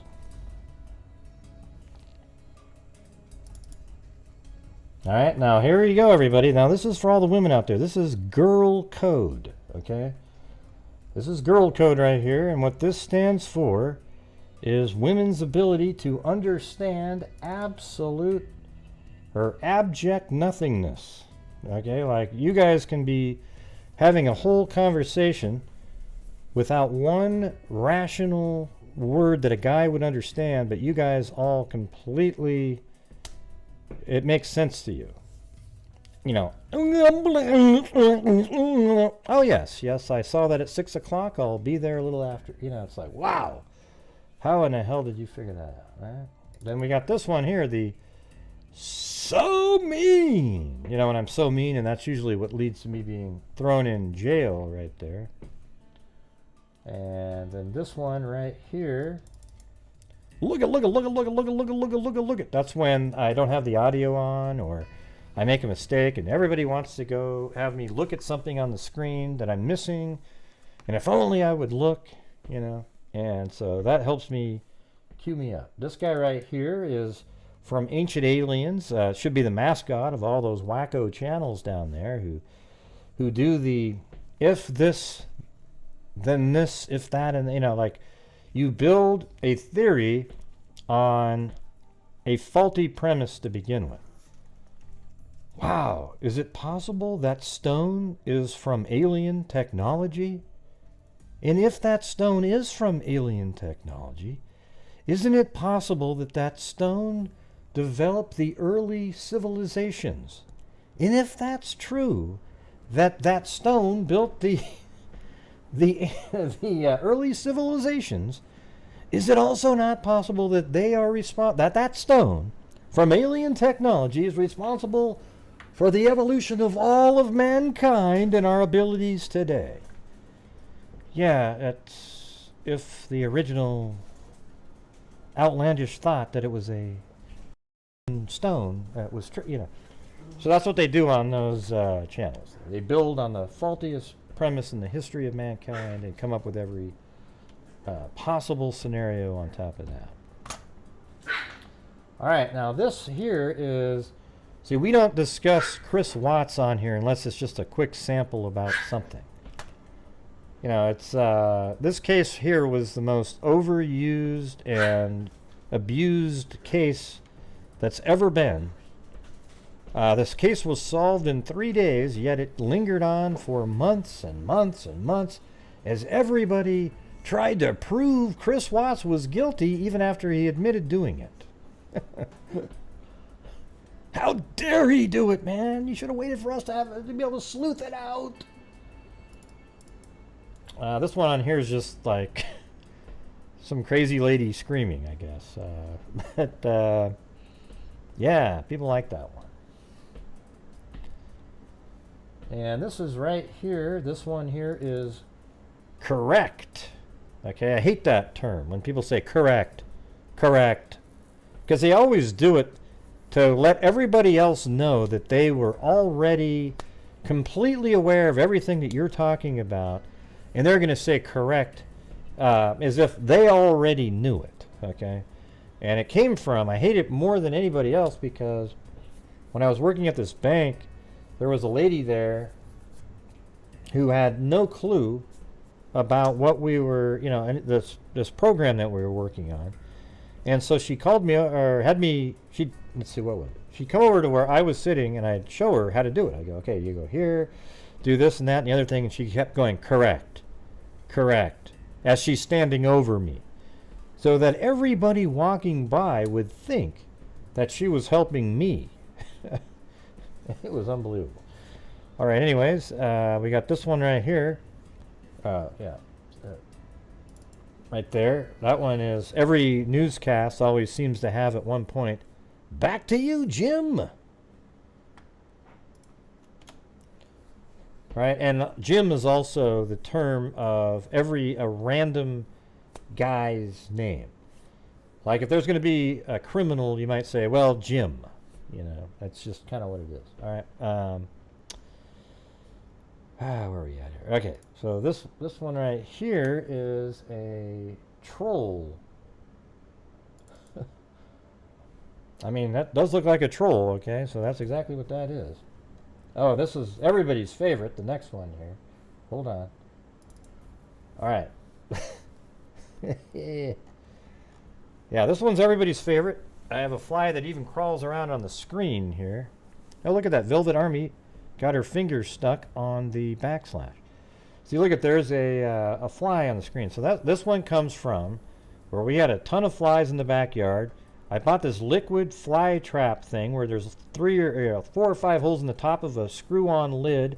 They crawl in and they all drown in the water. But there was so many flies in it, and there was a few flying around, so I put duct tape over the 5 holes in the top of the jar, and then I thought, well, how do I kill the ones that are in there? So I put it in the microwave while my wife's cleaning dishes in the sink. She's over there doing stuff. And I put it in the microwave for about 30 seconds, and by God, it did kill them. And then in the adjoining sink, I took a strainer and then poured out all the flies into the strainer and let the juice fall into the jar again. Or another jar. I think I stored it in another container so I could put it back into the original jar. So I had all of the flies in the strainer, and then I went over to the toilet and knocked them out, and then I went back over the sink, sort of knocked out the one last fly that was in there, and my wife's like, what the hell are you doing? what are you doing? And then I poured the juice back into the jar, put the lid back on it. And man, that was the greatest fly trap juice that was ever invented in the history of mankind. There were flies from Egypt that made it to my house. They could smell that sucker from everywhere. It was incredible. They absolutely loved it. That jar filled up where flies were killing other flies just to get into it. Okay? It was amazing. All right, so that was that, and then we've got blue right here. Look at that. Yeah, he's around here somewhere, but that's blue. Okay, pretty much the channel mascot. And then this one right here is boom. When we figure something out or something, we always do that one. Boom! Right? And then this one is, what the hell is this? Okay, because that actually happened one time. I was doing a show and some random person showed up and we were just talking about a case and they said, what the hell is this? And one of the few times I didn't even get angry at it, I just started laughing, So then it actually became one of the, something we say sometimes. What the hell is this?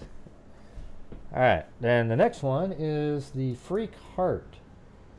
All right, so this is for all the generous freaks, meaning all of you guys and the whole channel in general. And it started, however, during... the freak heart like this started at the beginning of COVID, actually, with all the nurses out there that were nurses at the beginning of it, risking their health and everything, helping people out. And so I would send mugs out to the nurses. And it just became a symbol of generous freaks, right? So there you go. And then this right here is a rodeo clown. Like a lot of these same trolls, they're just rodeo clowns, right? They have no other purpose other than just meaningless drivel, I guess. All right, then this one right here is the cat eye. That's when somebody donates $50 on the super chat. It has this crazy little eye swiveling thing going on. It's called the cat eye with the cool music. All right. And then the final one is this one. Everybody's favorite story, the lizard eye story. There we go. All right. And you know what? You know how I'm telling the truth on this story? It's because it never changes. It's the same story every single time, just like the fly story, all of them, they're always the same. You don't have to worry about it, right? So here we go. And I'm sure there's a few details that are a little different, like, hey, did the person sit here? Did they sit here? So anyways, it was in a bar. I was at a bar sort of near here. I don't know, God, it might have been 15 or 20 years ago. And I was sitting there, and there was a cute waitress in there. So I had her sit, at the end I said, hey, would you come sit over here? Whatever. I mean, I don't know how I worded it or whatever. But anyway, she sat down at the table with me. And we were just sitting around having some drinks and everything. And I thought, man, she's got such pretty eyeballs. Eyeballs. See, even right there, look how shitty I am. I said, wow, I mean, I thought she had really pretty eyes. So I said to her, instead of, they were exotic looking, right? So I said, man, your eyes look just like a lizard, okay? Because I meant to say, like, they're exotic looking, they like a cat or something, or, maybe reptilian-ish, Did I think that would sound bad? So maybe I thought in my mind, if I say reptilian, that might offend her. But if I said they look like a lizard, that's... Anyways, so I said, yeah, your eyes look like a lizard. And she didn't really sit there much longer. And it all just went like, it basically sounded like this. Yeah. and that's it. So yeah, I'm not really as smooth as other people, but it is what it is, right? All right, you guys, you got to hear all of the emoji stories. Awesome. Come on, would that be that offensive to you guys? If I went up to you and said, wow, you're so pretty. Your eyes look like a lizard. Would the so pretty comment, I didn't say that though, so that might have helped, but would that override the lizard comment? I'm just wondering, like if I said, hey man, you're so pretty, your eyes look like a lizard, would it reverse the pretty comment, or would you get it?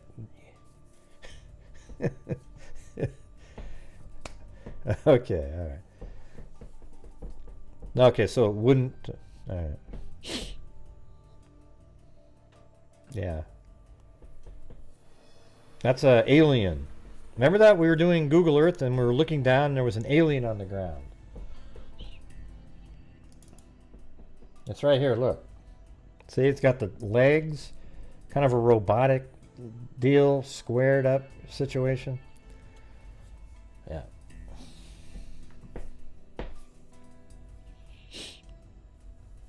Yeah, of course you gotta leave lizard out, but I'm saying let's just pretend I had said, man, you are gorgeous. Your eyes look just like a lizard. Would that, let me ask, would the gorgeous comment outweigh the lizard fail?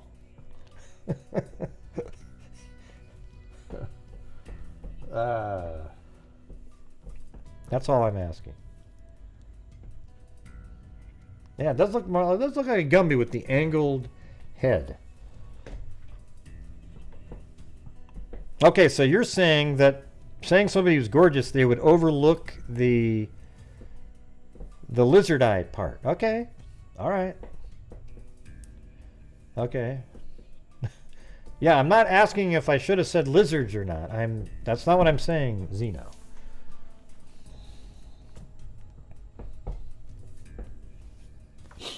All right.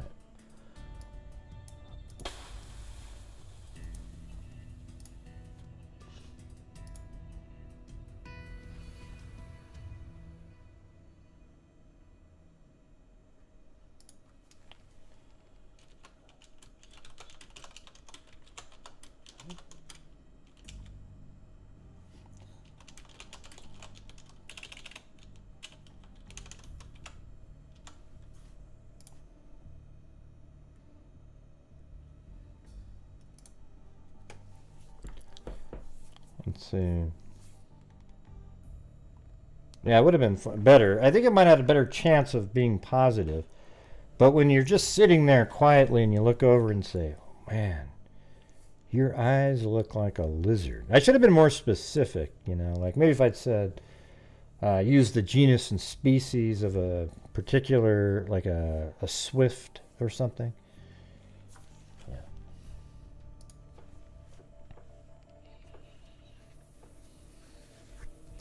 Maybe worked in a subphylum. All right, hold on a second.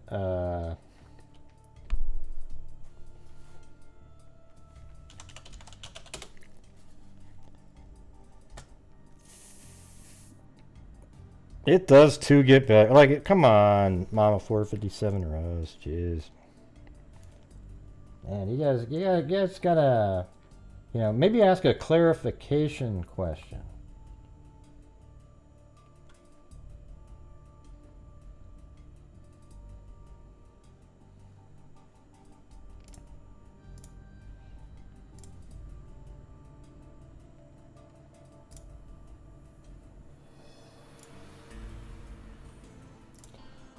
All right. So thank you to Georgina Stoliker, Claudia Neubauer, Being Nancy, This Account, Candalee Woodward Stone, Kathy Freidenmaker, Mary Glaviano, Quit Your Bitchin', Paul Ayers, Tamara, This Account, Eugenie, Alley Cake, Boston Actress, Freebird Forever, Sammy, Zozo, Alifair M, Georgina Stoliker, Teresa Ann, Mary Harris. Mary Harris, she made me so pessimistic. Not really. Linda Howell, Alifair M, Rhea Mazzarone, and Lasso Lacey. And thank you to Dana Prevost, Lillian, let's see, Angela, or I think it was Angie O in there. I'm just gonna guess. And the Velvet Army. Thank you very much. So here's what we'll do. We'll do 2 sketchbooks tonight. All right. That's about all we can do.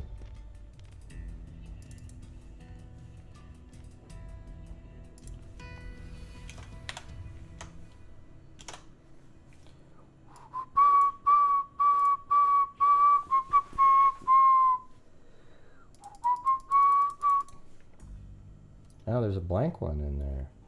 I guess that's just respin, I guess. You guys are so mean.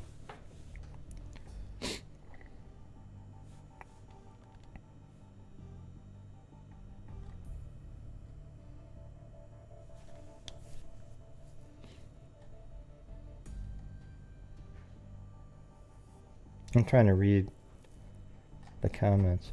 Oh, look at that. We're going to have to add you in there right at the end.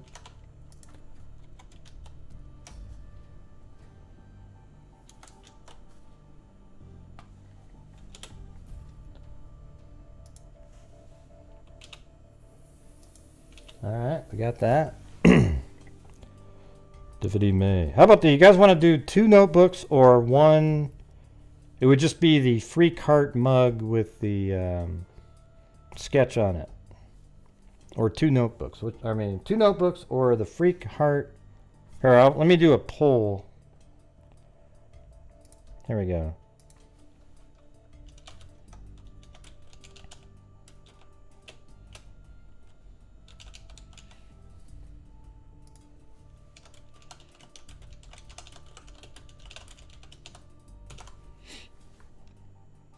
All right, there you go. So I guess the people that played, answer this thing. Or I guess it's not playing. You send in a super chat, and this is what you get at the end.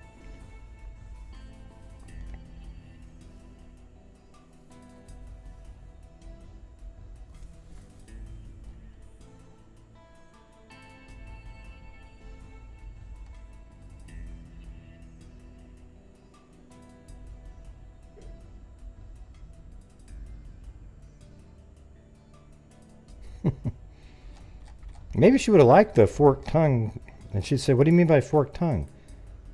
Well, I was just thinking because your eyes look like a lizard, that you look so exotic. That maybe you had a forked tongue too? No, I don't think that would work.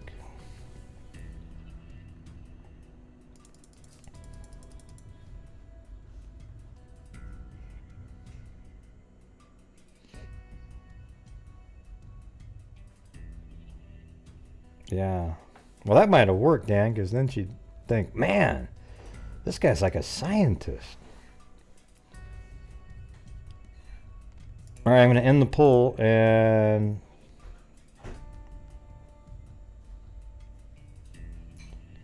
wow, 29 votes, and the answer was 1 Freak Heart mug with a sketch. Okay, here we go. Here we go.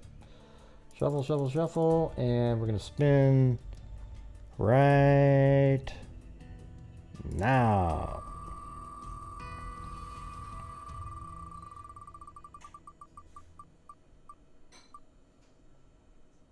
Now look at that. Mary Harris. You.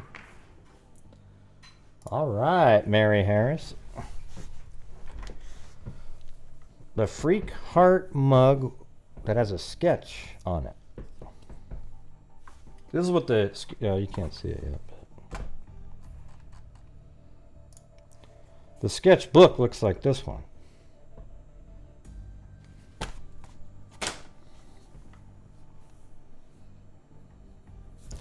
All right, you guys. We will see you. Why don't you guys head over to Discord and communicate? Why don't you go over to Discord and communicate? Enjoy the friendships that you've developed with your lizard eyes.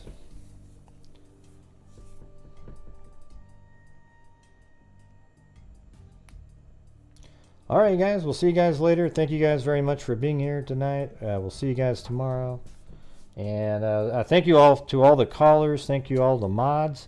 And yes, Zozo, you can call in and talk about your Delphi theories. You always say, Gray doesn't want to hear what I have to say. Yeah, well, just have a thought instead of just random conspiracy thoughts. But yes, if you just come up with things that are knowable to talk about, that'd be great, or a theory based on something. But when you, the things that are hard to deal with are when people say, hey, do they have information on the DNA and who it may... We don't know the answer to that. Like, there's no... some things we don't have the answer to, and we don't get to know the answer to.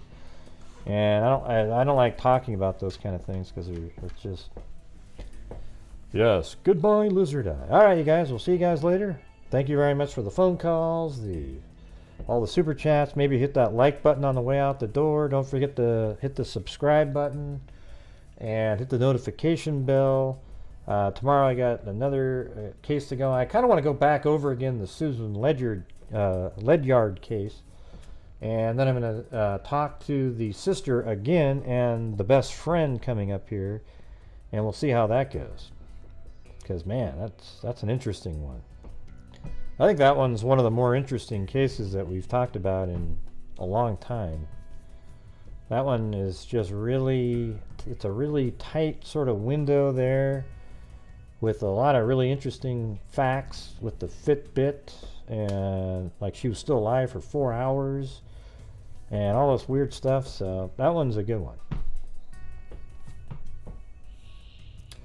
So, all right, you guys, thank you very much. We'll see you guys tomorrow, and as I always say, everybody, until next time, be safe out there. And a 2 and a 3 and a... Yeah, I've been doing this true crime thing for quite a while now. And during this whole time, I have not seen one person that is a crime dissector, a projector. I'm a certified human lie detector. Gonna get ya on a stretcher if you try and play me like an old projector.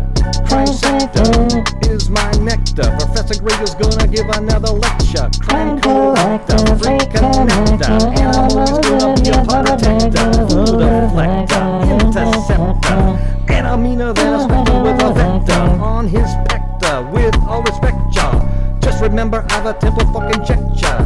I have no agenda, I'm a pretender, and I'll serve it to you straight without the blender. And in the end, I'm gonna send ya on a mission to reveal the true offender. Yeah, so I'll just get right back to work. All right, everybody, thank you. Thank you very much. Now, I'd like to talk more about the case, Gray. Would you be able to tell me about the part where the guy was hanging up? Oh, my God, would you just... The show's over, Mary Lou, okay? Gosh, Gray, I just had a question, gee.